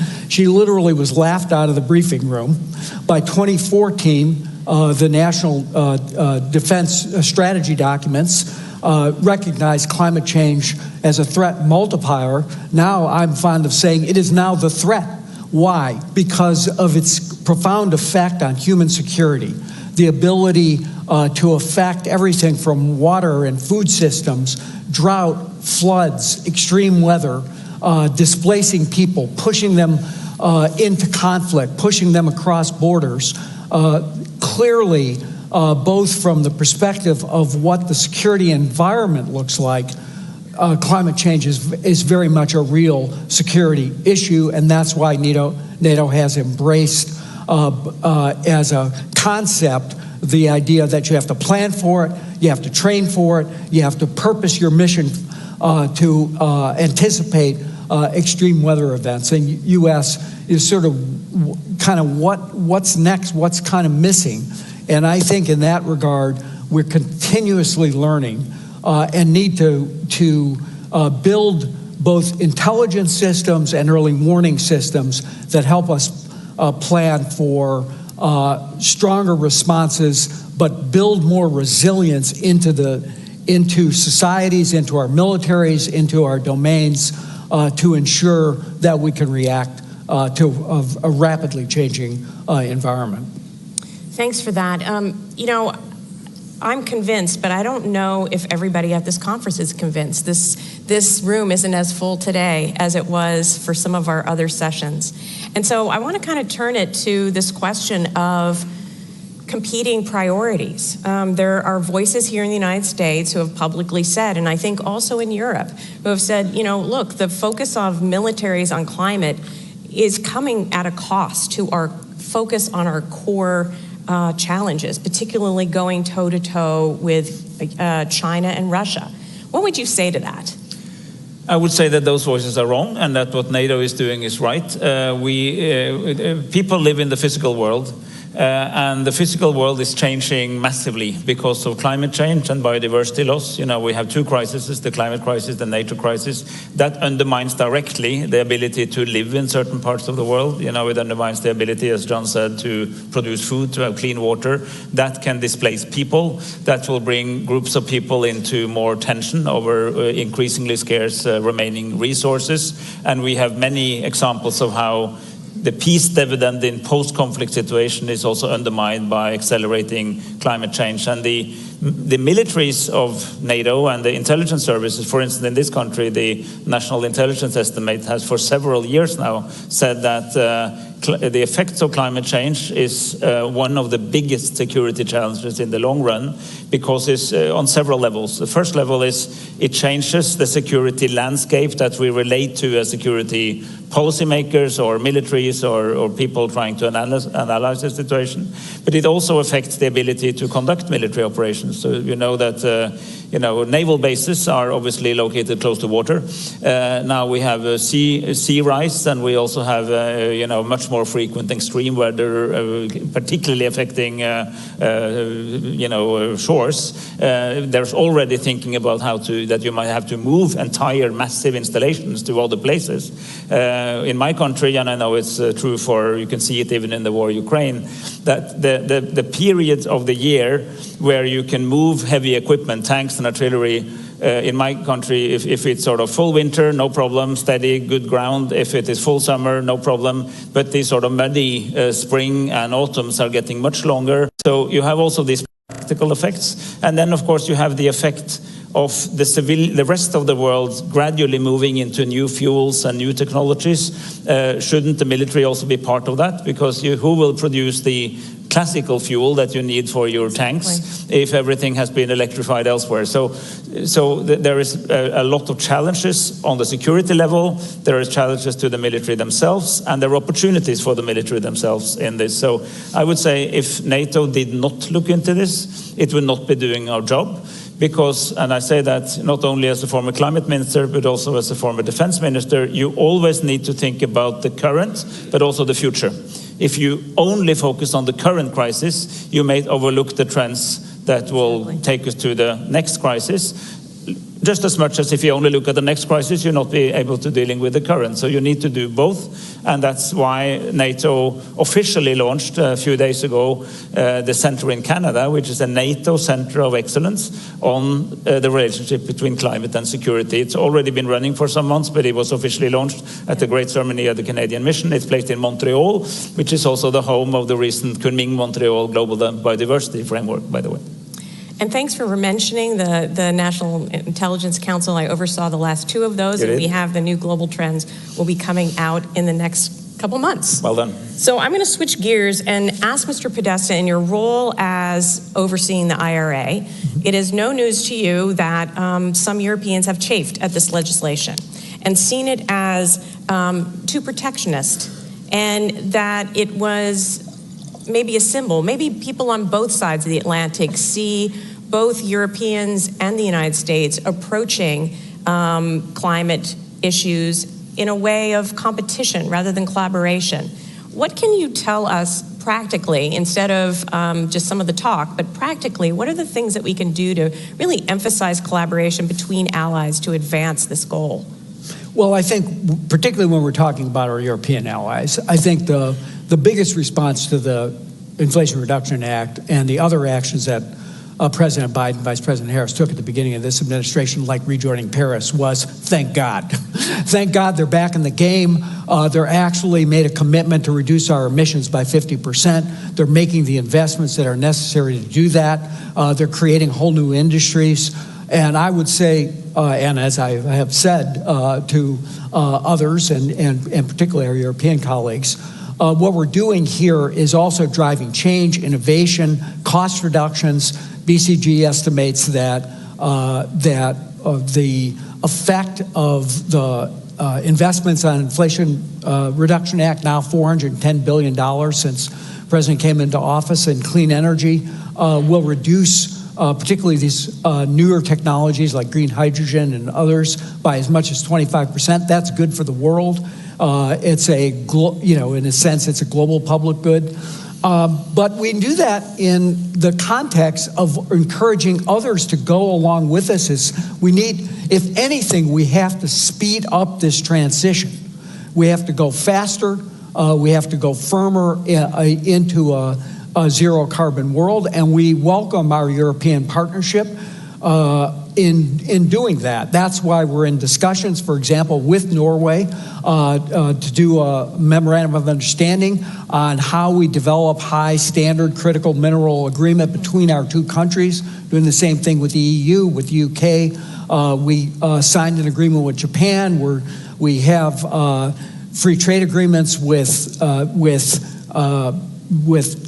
Australia, South Korea that can take advantage of some of the provisions of the law. So I think we also have to recognize that we're in a dangerous security posture with respect to some of these clean technologies. Yeah. Very over-dependent on a single source of supply for critical minerals, for batteries, for upstream solar technologies, trying to control the entire supply chain in that space.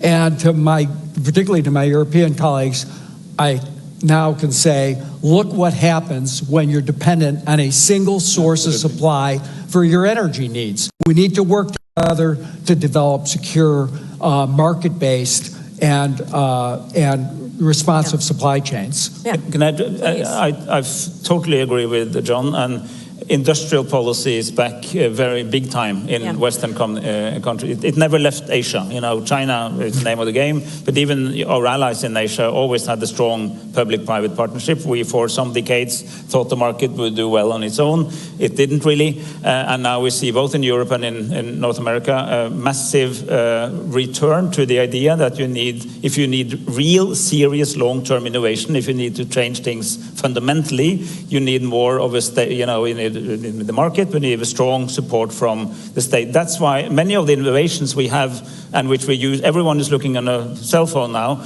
are using the internet. The internet only exists because the United States government invested in DARPA, and the innovations that led to the internet is thanks to very solid state innovation. And there's so many examples of that. There are two drivers that make this particularly important right now, and they both begin with C. It's climate and China. And China is representing not only China, but the other non-democratic, non-Western countries. We need to be able to compete in the new technologies of the 21st century. We dominated many of those of the 20th, but the jury is out for the 21st century technologies. But also because we need these fundamental complex changes on climate. We need, not only to produce new energy sources and new energy carriers like hydrogen and ammonia, we also need to have technology to use it and to distribute it, and you can just not do that by leaving it alone to the market. So the security, climate, and economic policy is coming together in ways that in a certain sense resembles the early post-Second World War years, actually, but now for a new set of purposes. And we have, the Europeans and Americans have exactly the same goal, which is to reduce more than 50% in this decade and then eventually go to net zero. We in Europe are more leaning towards carbon pricing and these kind of issues. There's more direct support in the IRA, but the goal is the same. So if we just sort out the nuances between us, we can sort of collectively strengthen the West, but also taking the lead in moving to a more climate-friendly economy. So it feels like, NATO's making all the right steps here, but it is nascent. And just this discussion is very overwhelming. There's so much to do. Having everything being a priority means nothing's a priority. In the last couple seconds, what do you both think are the key priorities that NATO should focus on in this area in the next few years? I'll start with you. Well, number one, it's nascent. Understand the depth of the influence of these trends on security landscape, both globally, but also in specific context. Number two, find out what NATO itself can do to contribute to climate mitigation, sort of reducing impact of its own operations. I mean, here, for instance, new technologies like simulators means that you can learn more without spending, burning so much fuel as we're waiting for the new fuels. And thirdly, adapt to climate change for NATO's own operations, own missions. That, recognize that the world in 20, 30 years will look fundamentally different, the physical world, and we can start to predict what it will look like. So don't build stuff today that will be irrelevant in 20, 30 years, because all major military investments are supposed to be there for at least 30 years.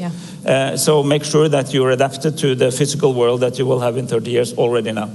John, last I would say analysis, a threat assessment, planning, training, operating together in an environment that's rapidly changing, understanding those mission needs, using the transformation command to basically resource those. And then I would put a big emphasis on early warning, building the systems that will give people the ability, and both our own countries and countries across the globe, the ability to respond early enough that the most extensive damage can be mitigated at the front end, which is a lot cheaper than doing it after the fact. Thanks to both of you. I think we covered a lot of territory in 20 minutes. And thanks to the audience. Appreciate it.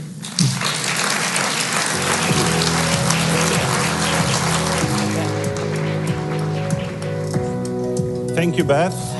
Thank you, panelists, for enlarging scope of our discussion.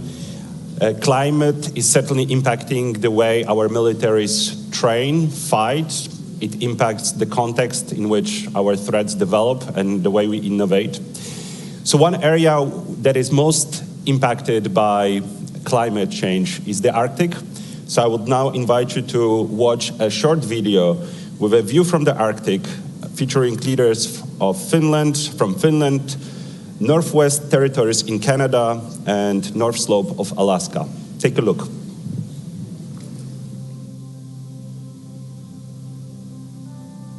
NATO complements Finland's unique concept for comprehensive security in the sparsely populated north. It also brings safety and stability for the northern residents by balancing military powers in the broader Arctic region. The Rangers play a huge role in defense and security, but they must receive financial and capacity support to be competent defenders. Community businesses and entrepreneurs are well positioned to build up infrastructure systems and security workforces. Rovaniemi is the home of Lapland Air Wing and the Jäger Brigade's anti-aircraft unit. Finland's first F-35 fighters will be stationed at Lapland Air Wing. Additionally, Rovaniemi hosts Western Europe's largest shooting range and military training area.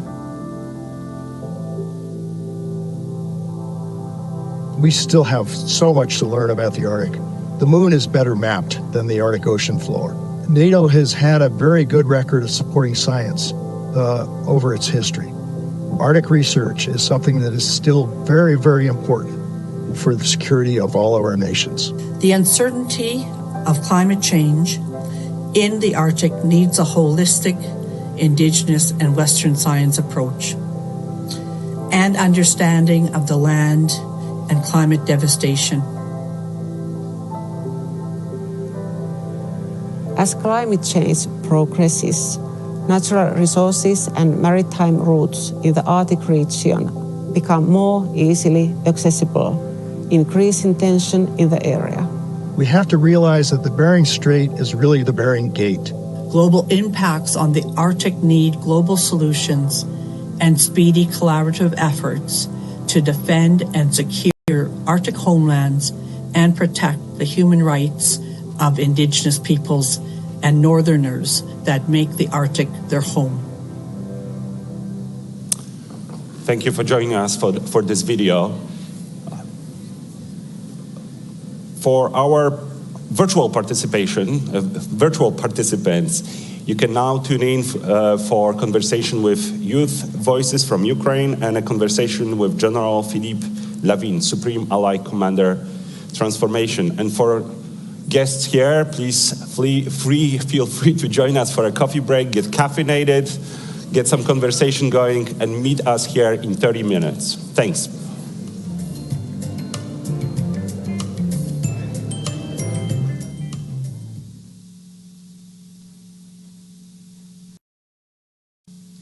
Good morning, everyone. My name is Jim Townsend, and I'm with the Center for a New American Security, or CNAS. And I spent about 35 years of my life working on NATO and Europe in the Pentagon.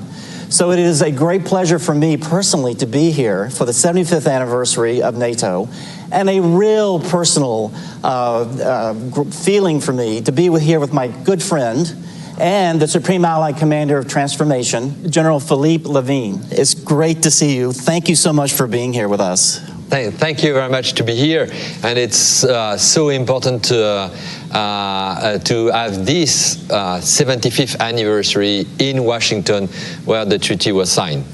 Absolutely, and the weather is pretty hot here, and I'm wondering, back in the day, was it as hot for them as it is for us today?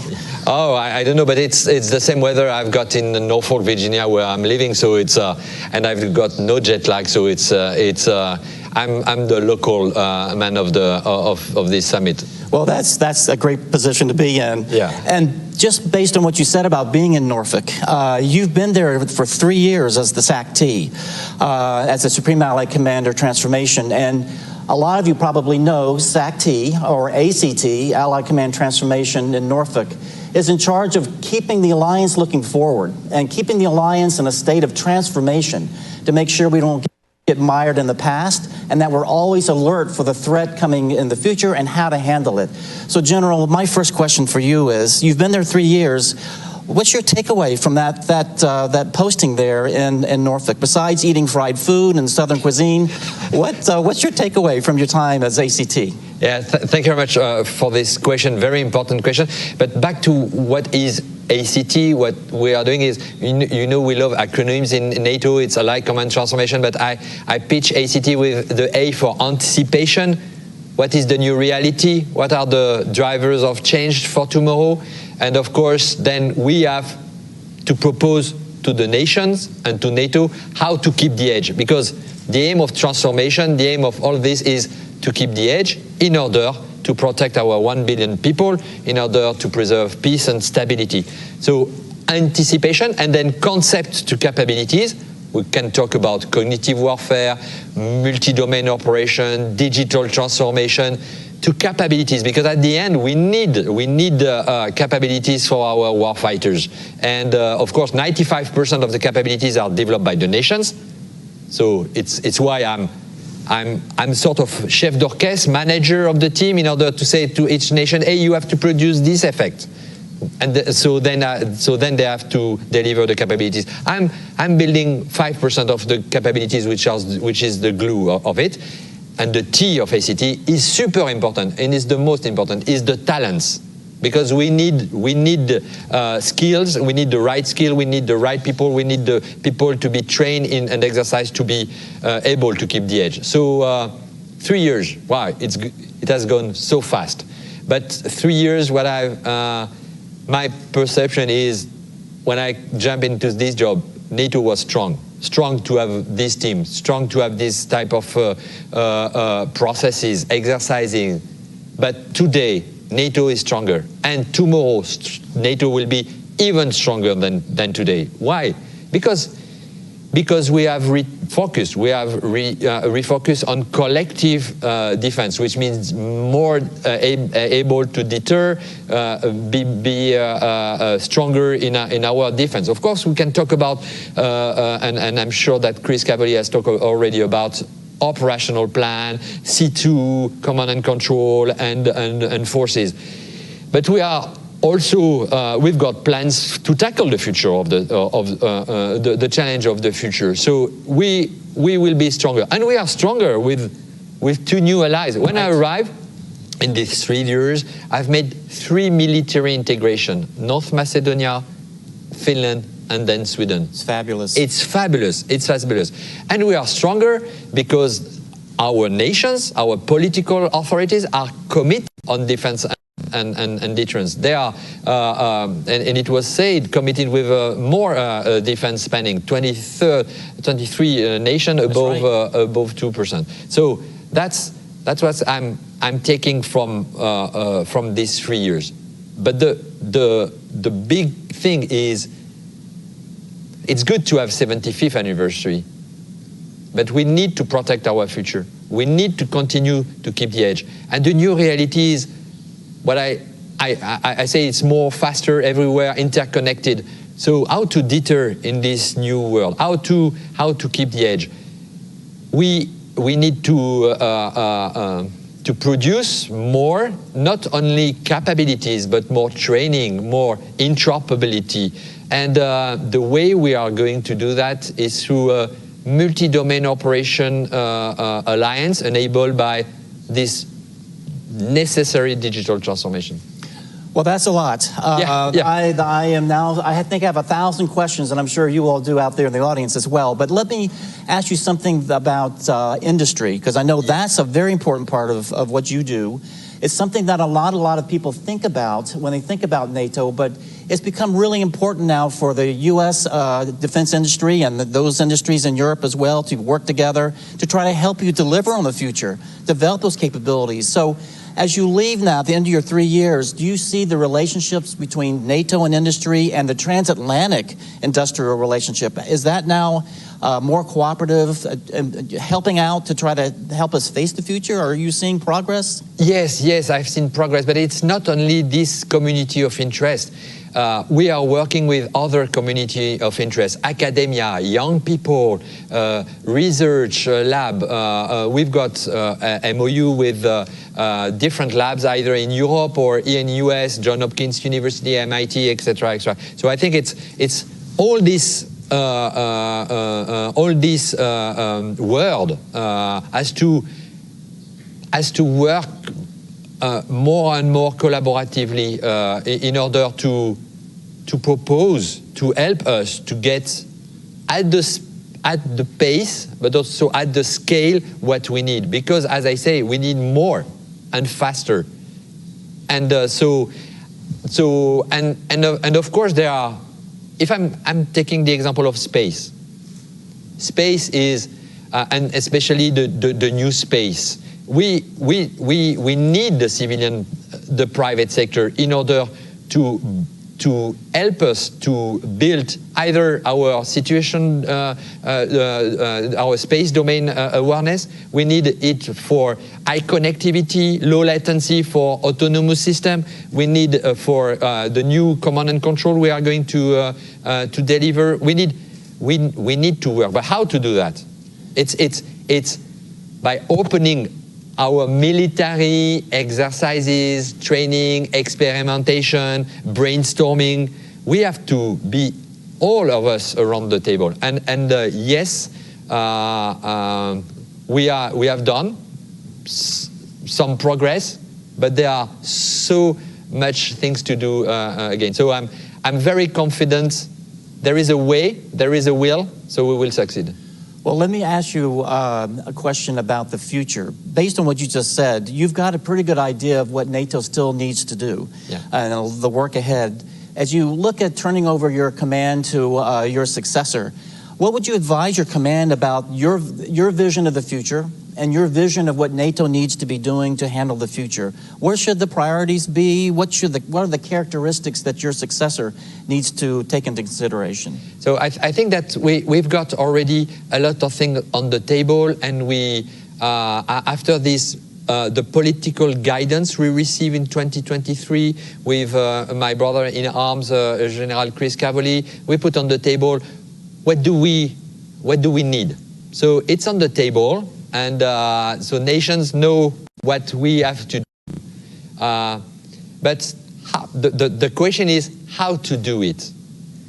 For example, when I'm talking about digital transformation, data centricity, data is the fuel of tomorrow.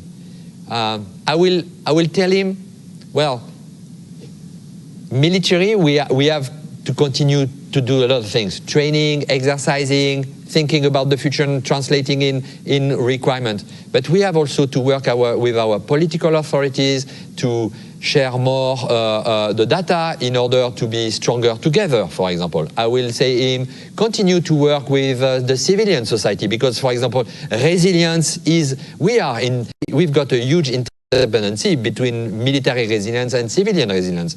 If I'm talking about cognitive warfare and misinformation and disinformation, it's an all society approach. So I will say to him, work and be sure that everybody is working together because it's not only a military solution, it's a all society approach we need to have.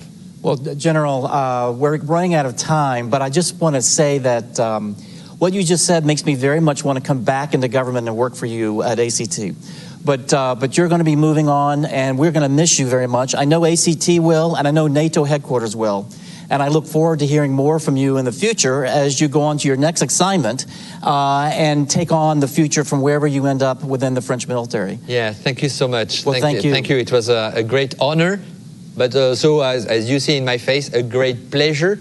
And I will keep going to serve and to protect our future. Well, I'll send you some fried seafood next year because I know you'll miss it. Thank you so much. Thank you. Great to see you. Jim. Thank you.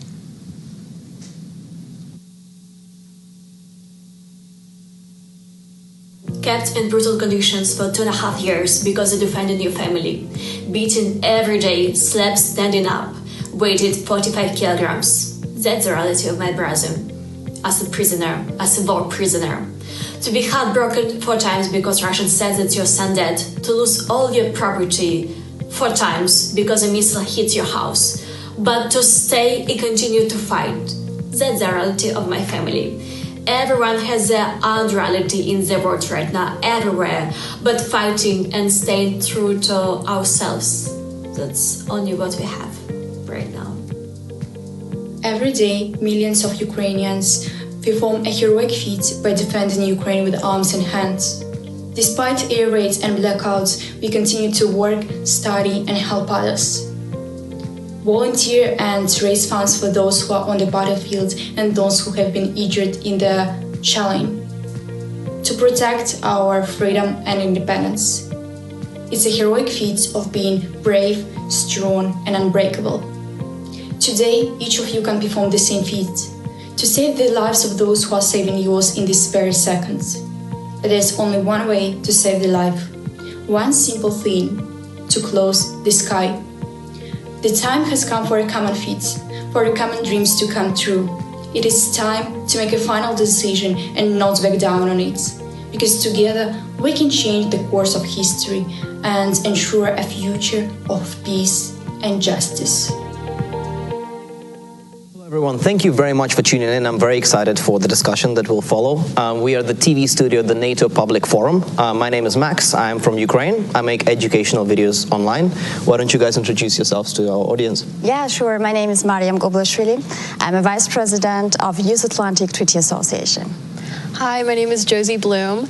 I'm the NATO research team lead at the Center for Warfare Analysis and Evaluation. Okay, amazing. Let's kick it off with the first question. Sure. It's going to be a hard one. How has the Russian invasion of Ukraine changed the lives of youth in Ukraine? Yeah, exactly. We are observing that it has happened. And actually, the Ukrainians, young Ukrainians, they should work and study in Ukraine, in a peaceful Ukraine, are facing this kind of war and try to survive. I can tell you a story. We as YATA have many chapters, like 40 chapters, and one of them are YATA Ukraine, or is YATA Ukraine. Mm-hmm. And after we got elected in 2022, we tried to contact YATA Ukraine. It was very difficult, and after a long time we got an answer that the president of YATA Ukraine is on the battlefield and fighting. And this is the reality young generation is facing. And we as Europeans, we as member of NATO should do everything to support these great people. They try to be helpful for Ukraine against Russian aggression. I think for me, the biggest takeaway was that it really can happen to anyone. And I think while that's scary, I think it's an important thing to understand. I don't know, I grew up at the height of the global war on terror. And I think while I knew things were going on, I wasn't fully old enough to understand all that. And all of a sudden, I'm 18, 19 years old. Even just at home, scrolling through TikTok, I'm seeing videos of Ukrainians, you know, making things like get ready with me to go to the bomb shelter, or they're doing days in their life where they get attacked halfway through. And it really honed into me that this can happen to anyone, and that for many people over in Ukraine, that is an unfortunate reality. And I think that while we've seen the resiliency of them demonstrated countless times, I think it's important to understand that this is an absolutely real threat that does happen, and we need to be taking steps to address it. I was actually on the way here. I was on the call with my grandma. I call my grandma every day. And then the connection just cut off because the lights were cut because of the Russian strikes, and she had to go to the bomb shelter. She actually finds it very comfortable. She set up a whole thing for herself there of all her favorite things. You know, as a Ukrainian, I think sometimes it's tough to find a balance between asking for more help, but also being grateful for the support that we get. But if I can address this question to you, the question is, what more can NATO and other international organizations do to help the Ukrainian effort in our fight for freedom? Yeah, sure. I would say that the support of NATO is essential, and I would like to underline that NATO supports Ukraine greatly. But, of course, we should support Ukraine more and greatly. That means that I would wish more financial support, more military support, faster support for Ukraine. Of course, I would also underline that we should support young generation, because the young generation is one who will build the future of Ukraine. From this point of view, I can tell you that I saw during the public forum some Ukrainian friends of mine, and I was very happy that I could meet them here. And this is the right way, to have these people here, to talk with them, to involve young generation of Ukrainians with these processes, and to enable them to be active and engaged in this kind of processes. And a friend of mine was also here, and I can tell you that here T-shirt has the title, the sentence like, "Be brave like Ukraine is." And I think that is the message we should take also for us, we as NATO and as European Union and also as individuals. First and foremost, I echo everything Mariam said, but I think something that we kind of forget sometimes, although it may seem obvious, I think that one of the most important things, truly, is to be listening and hearing what they're saying and really taking it in. I think that while we have the luxury of not being in that situation, that's not a situation that everyone's in, and unfortunately not everyone has that luxury.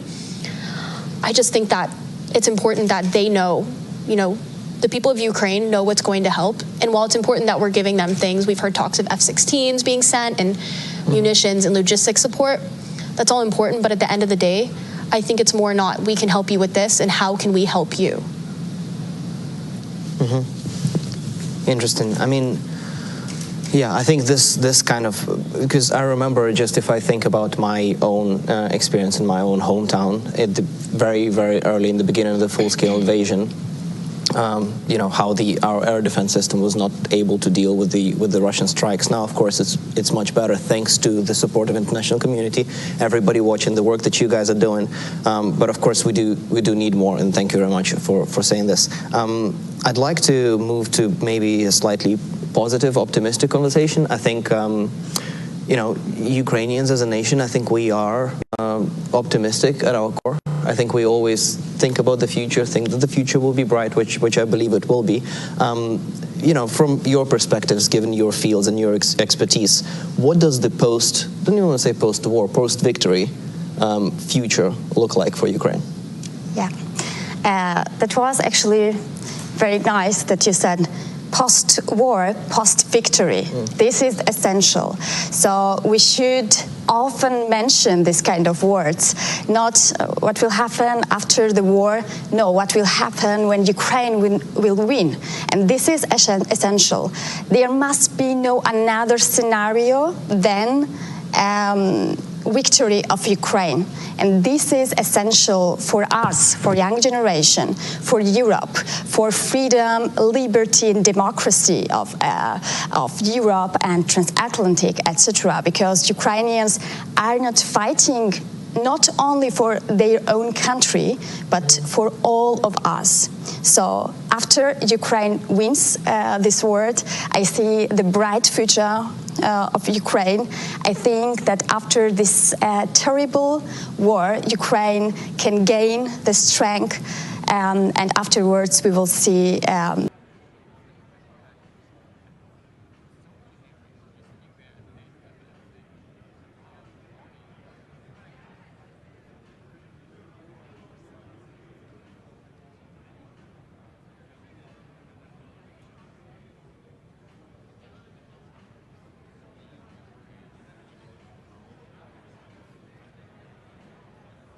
It's not yours, Stefan. You should not. I know. I don't want to waste my film.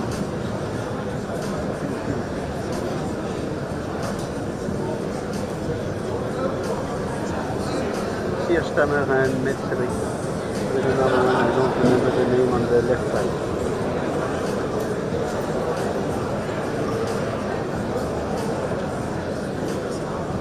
Why is my phone staying so far away? Because mine is not this here.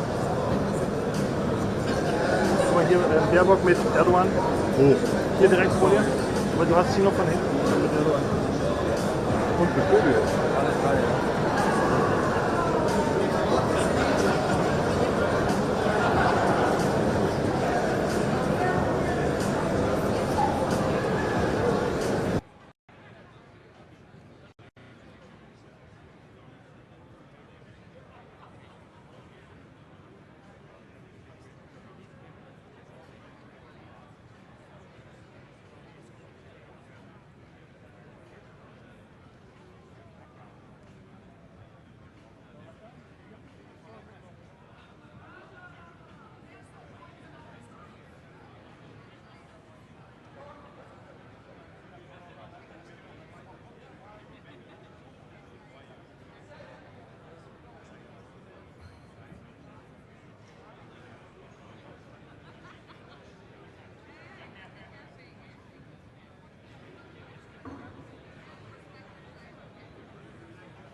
No one speaks with Albania.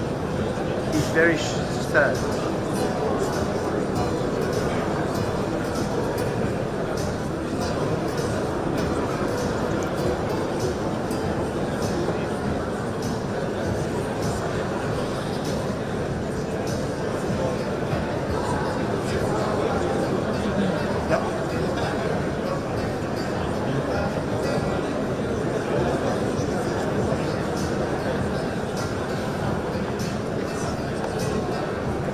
Scholz didn't woke up this morning? No. Okay. We had an interview already, but no one. So he's in the building.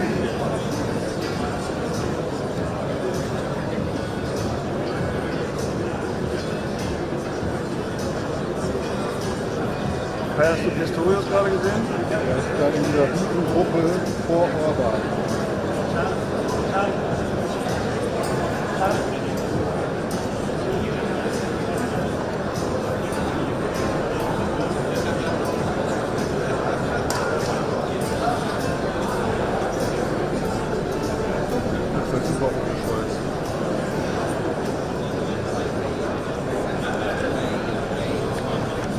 Wo ist die Orban-Gruppe? Da. 11 Uhr. Von hier aus 12 Uhr. Ja, ich sehe. Ja.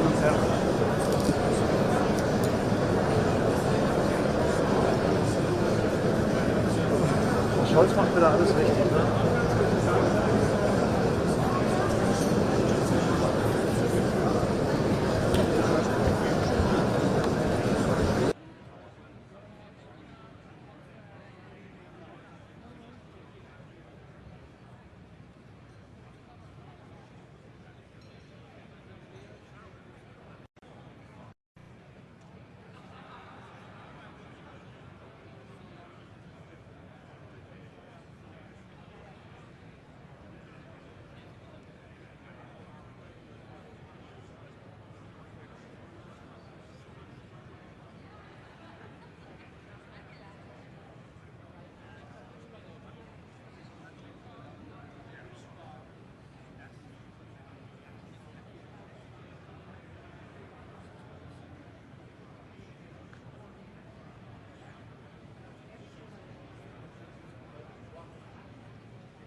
Chancellor Charles Michel and EU High Representative Josep Borrell. Welcome also to you too.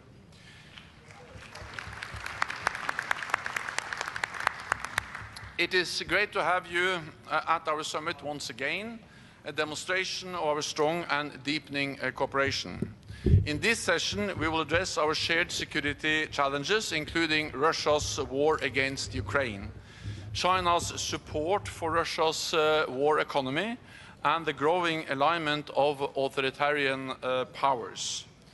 In response, we must work ever more closely together to preserve peace and protect the rules-based international order. This ends the public part of the meeting. I thank the media for joining us at the top of the meeting, and we will continue in just a moment. So, thank you so much.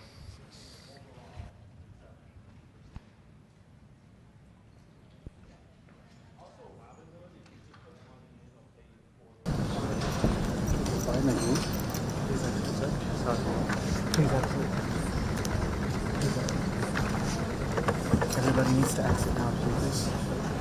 Okay. Thank you. Guys. Thank you very much. Prepared with a lot of very important decisions we already took and will take. It is about increasing our capabilities, increasing the strength of NATO, and also spending more for defense and organizing a successful deterrence, which I think leads us to the possible conclusion that this is a very successful alliance that did its job in the last 75 years, but will continue to do so in the next decades to come. We took also very important decisions on how to coordinate each other in supporting Ukraine, which is necessary because still Ukraine is under threat of Russian attack, and it is necessary that we organize the necessary support for Ukraine to get the ability to defend their own country. With a decision which we took at the G7 level to organize a loan of $50 billion, it will be a good sign and chance for continuing with the support, giving a message to Putin that he cannot outlast the war, and also giving a message to our Ukrainian friends that they will be able to count on us. That's, I think, is also an important result of this meeting, together with the decision to organize coordination in Wiesbaden in Germany, which I think is really a step forward. Altogether, I think it is the right time for right decisions. I will add another aspect which is important for me. The United States decided to deploy deep precision strike capabilities in Germany, which I think is a very good decision, and it fits into all the decisions we already took. I mentioned, for instance, in the Munich Security Conference that we need something like deep precision strike, looking at all the increase of weapons that were installed by Russia in Europe. And it is necessary that we do something like this. You find it also in the security strategy of the German government and in the agreements that we will have together, for instance, with UK and France to develop our own deep precision strike capabilities. It is something of deterrence, so it's securing peace, and it is a necessary and important decision at the right time. Thank you. Herr Bundeskanzler, es gibt Berichte, wonach der ungarische Ministerpräsident heute Abend nach dem Gipfel nach Florida fliegt, um Donald Trump zu treffen. Werden Sie versuchen, den ungarischen Regierungschef noch von seinen Reiseplänen abzubringen? Und sehen Sie das nicht als eine eigentlich ungehörige Einmischung in den amerikanischen Wahlkampf an? Die Reisepläne von Ministerpräsidenten anderer Länder lasse ich mir nicht vorlegen und ich entscheide darüber auch nicht. Sie sind auch nicht weiter von Bedeutung. Wichtig ist, dass sich alle darüber klar sind, der ungarische Ministerpräsident agiert als solcher und nicht in den Aufgaben, die Ungarn im Rahmen der Ratspräsidentschaft für ein halbes Jahr hat. Herr Bundeskanzler, Sie haben die Pläne erwähnt, weitreichende US-Waffen in Deutschland zu stationieren. Rechnen Sie da mit größerem Widerstand in Deutschland, auch aus Ihrer eigenen Partei? Und was antworten Sie denjenigen, die befürchten, dass das nun ein neues Wettrüsten mit Russland befördern könnte? Wir wissen, dass es eine unglaubliche Aufrüstung in Russland gegeben hat, mit Waffen, die europäisches Territorium bedrohen. Und deshalb haben wir uns lange mit der Frage auseinandergesetzt, wie können wir Abschreckung sicherstellen, die unser eigenes Bündnisgebiet, aber auch Deutschland sichert, mit konventionellen Möglichkeiten. Es gibt den nuklearen Schutzschirm, aber es geht ja darum, dass wir daneben einen eigenen Schutz haben mit Abschreckung, die möglich ist. Und dazu brauchen wir Deep Precision Strike Möglichkeiten. Das haben wir geschrieben in unsere Sicherheitsstrategie als Bundesregierung. Das habe ich angekündigt öffentlich, dass wir das haben wollen auf der Münchner Sicherheitskonferenz. Darüber haben wir Vereinbarungen mit unseren wichtigsten Verbündeten, zum Beispiel Frankreich und Großbritannien, über die Entwicklung eigener Fähigkeiten im Hinblick auf solche konventionellen Möglichkeiten der Abschreckung. Und deshalb passt die Entscheidung der Vereinigten Staaten genau in diese Strategie, die wir öffentlich diskutiert seit langer Zeit zur Sicherung des Friedens in Europa verfolgen. Rechnen Sie mit Widerstand aus Ihrer eigenen Partei gegen diese Entscheidung? Diese Entscheidung ist lange vorbereitet und für alle, die sich mit Sicherheits- und Friedenspolitik beschäftigen, keine wirkliche Überraschung. Denn tatsächlich passt das ja genau in die Sicherheitsstrategie der Bundesregierung, die öffentlich diskutiert ist und in der das alles genau aufgelistet und erörtert wird. Herr Bundeskanzler, Sie haben von den 50 Milliarden gesprochen der G7. Hier war von 40 Milliarden der NATO die Rede. Kann man die addieren im Kopf oder sind das Mittel, die teilweise auch sich doppeln? Was die NATO hier macht, ist einfach plausibel vorherzusagen, was alles angekündigt ist an Unterstützungsleistungen seitens der verschiedenen Freunde der Ukraine in Europa, in den USA, weltweit. Und das entspricht auch meiner plausiblen Einschätzung.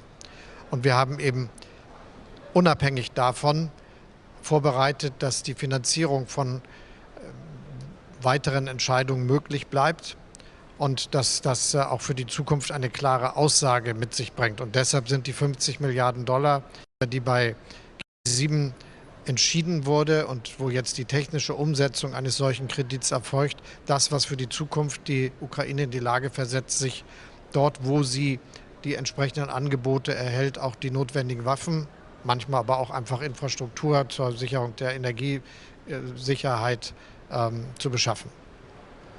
Herr Bundeskanzler, Ukraine is requesting for the further loosening of territorial restrictions on the use of Western weapons. Do you support this request, and why or why not?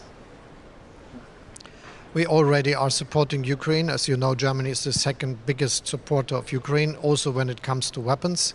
We are very active in doing all the necessary decisions for supporting air defense of Ukraine.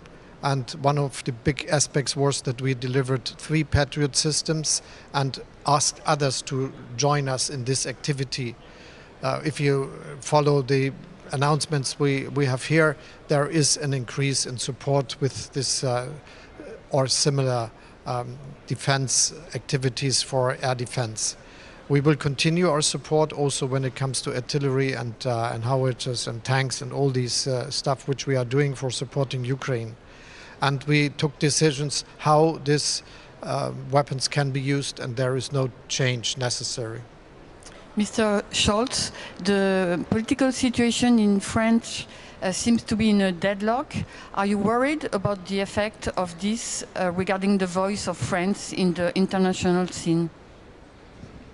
France has a strong president he is acting in the international scene, and I had yesterday a very good exchange with my friend Emmanuel Macron, so I'm not wondering what will happen. France will be on the international agenda, a big partner, a strong partner of all of us, and especially a partner for Germany. And now I think everyone that is not on the page of these right populists is delighted about the decisions the French people did in the last election. and it's now the task of the politicians to find a solution and to make something out of it. I'm quite confident that they will in the end. Grzegorz Urbanek from TV Polsat from Poland. I have a question about the base in northern Poland in Redzikowo. There is a decision to start the mission. It is part of NATO's anti-missile shield.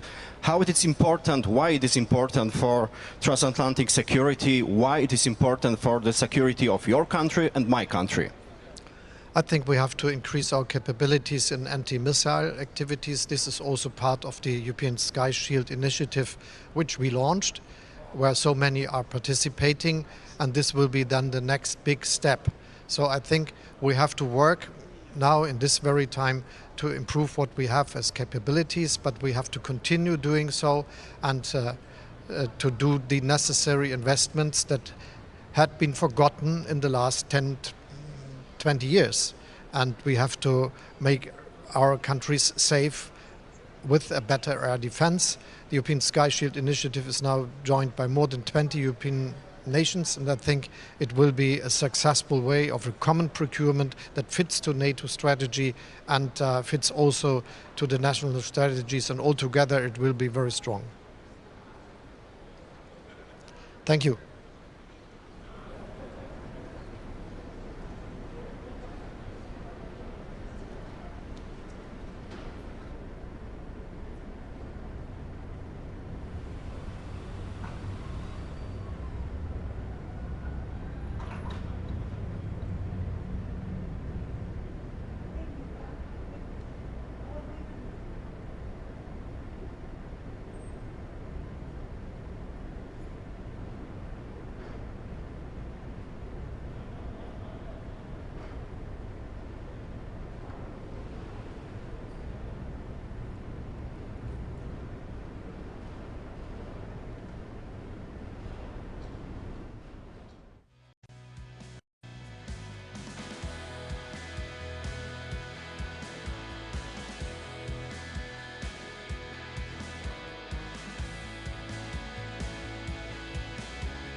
I said, major moves.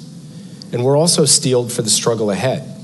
President Putin thinks he can outlast Ukraine and its supporters, and he's taken steps to put Russia's war industry, its defense industry, in fact, its entire economy on a wartime footing. And with help from Iran, from North Korea, and from the People's Republic of China, he's attempting to undertake Russia's most significant defense expansion since the height of the Cold War. But make no mistake, this unsustainable war spending masks underlying weakness and fragility, and the economic costs for Russia are mounting and will compound over time. Meanwhile, NATO allies have been making historic investments in our own defense industrial bases without distorting our national economies the way Russia has. Yesterday, for the first time ever, every ally pledged to develop plans to strengthen their defense industrial capacities at home. And like our defense spending commitment, these individual pledges are critical to our collective security. They're going to help enable the alliance to prioritize production of the most vital defense equipment we need in the event of conflict and to produce the capabilities Ukraine needs as we speak to fight Russia on the battlefield. These pledges will also help forge new industry partnerships across the alliance, create jobs, and strengthen our economic competitiveness.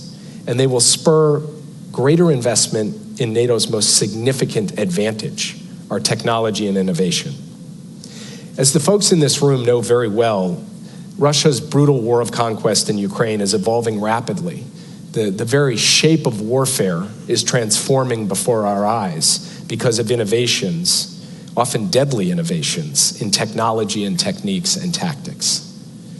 Ukraine's continued success in this fight and our success in any future fight will depend on innovation, on creativity, on entrepreneurship, on adaptability.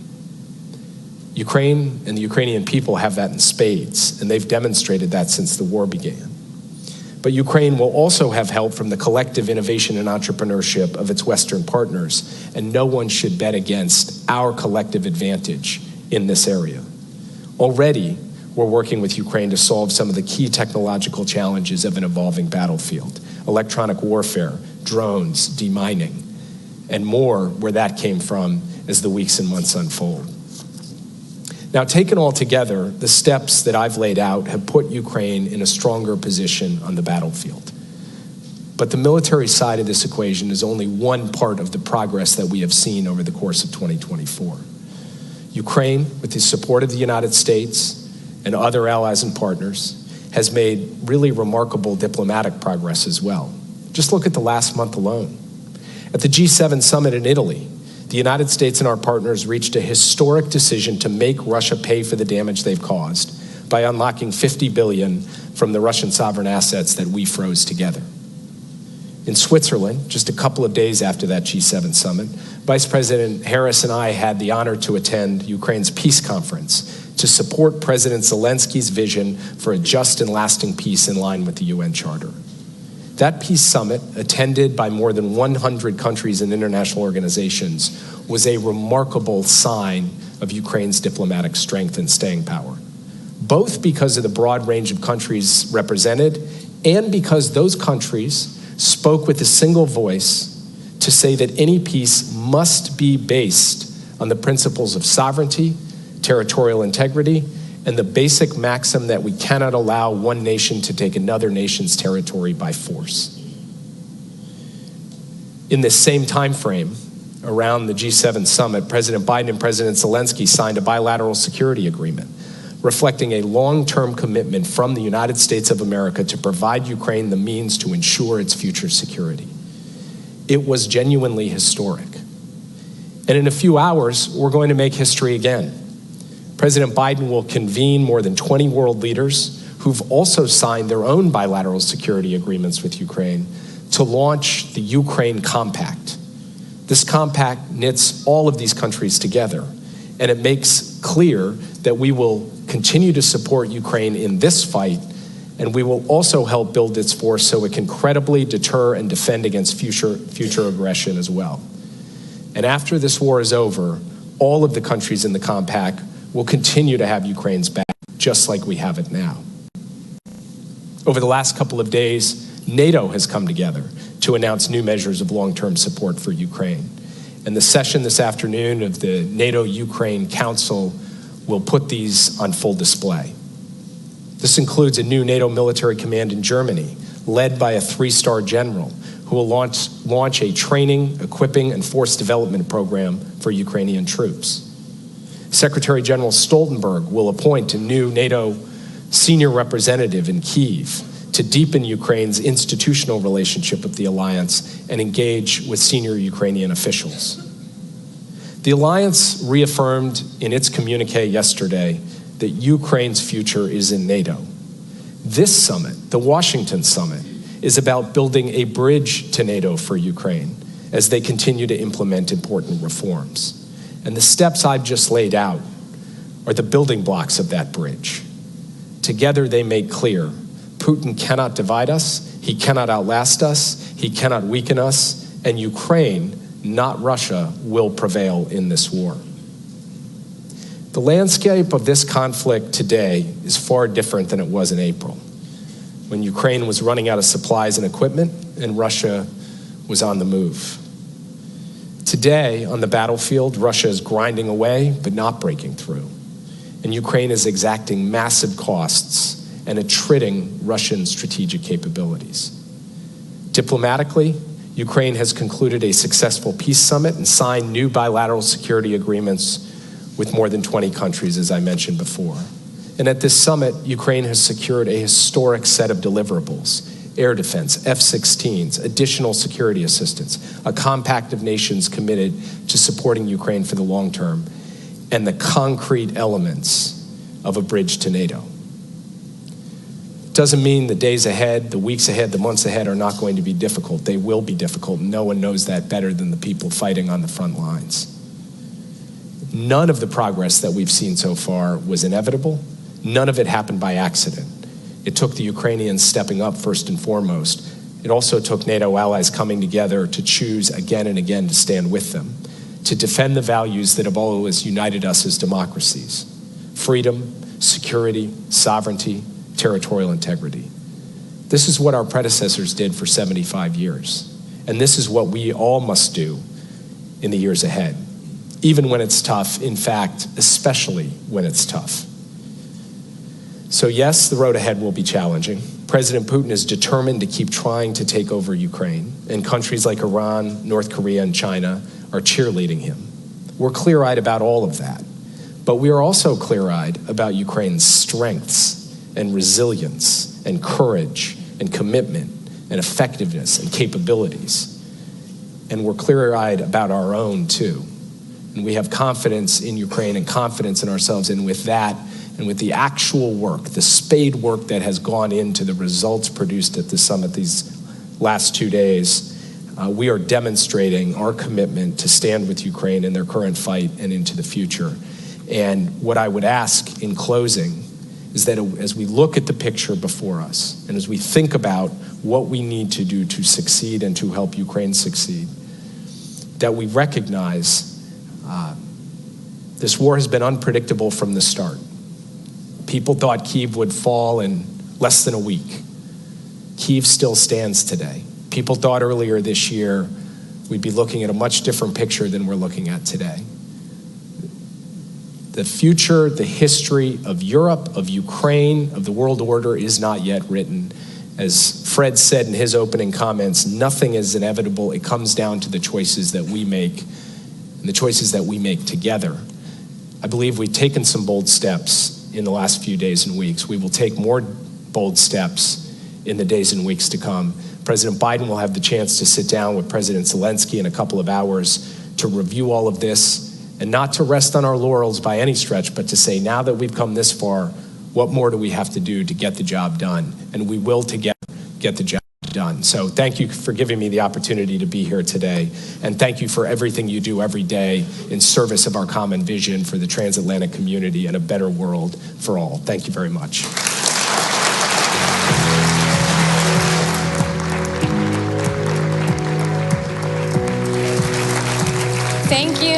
Thank you, Mr. Sullivan, for that lay of the land at this crucial time for Ukraine. Next, we will turn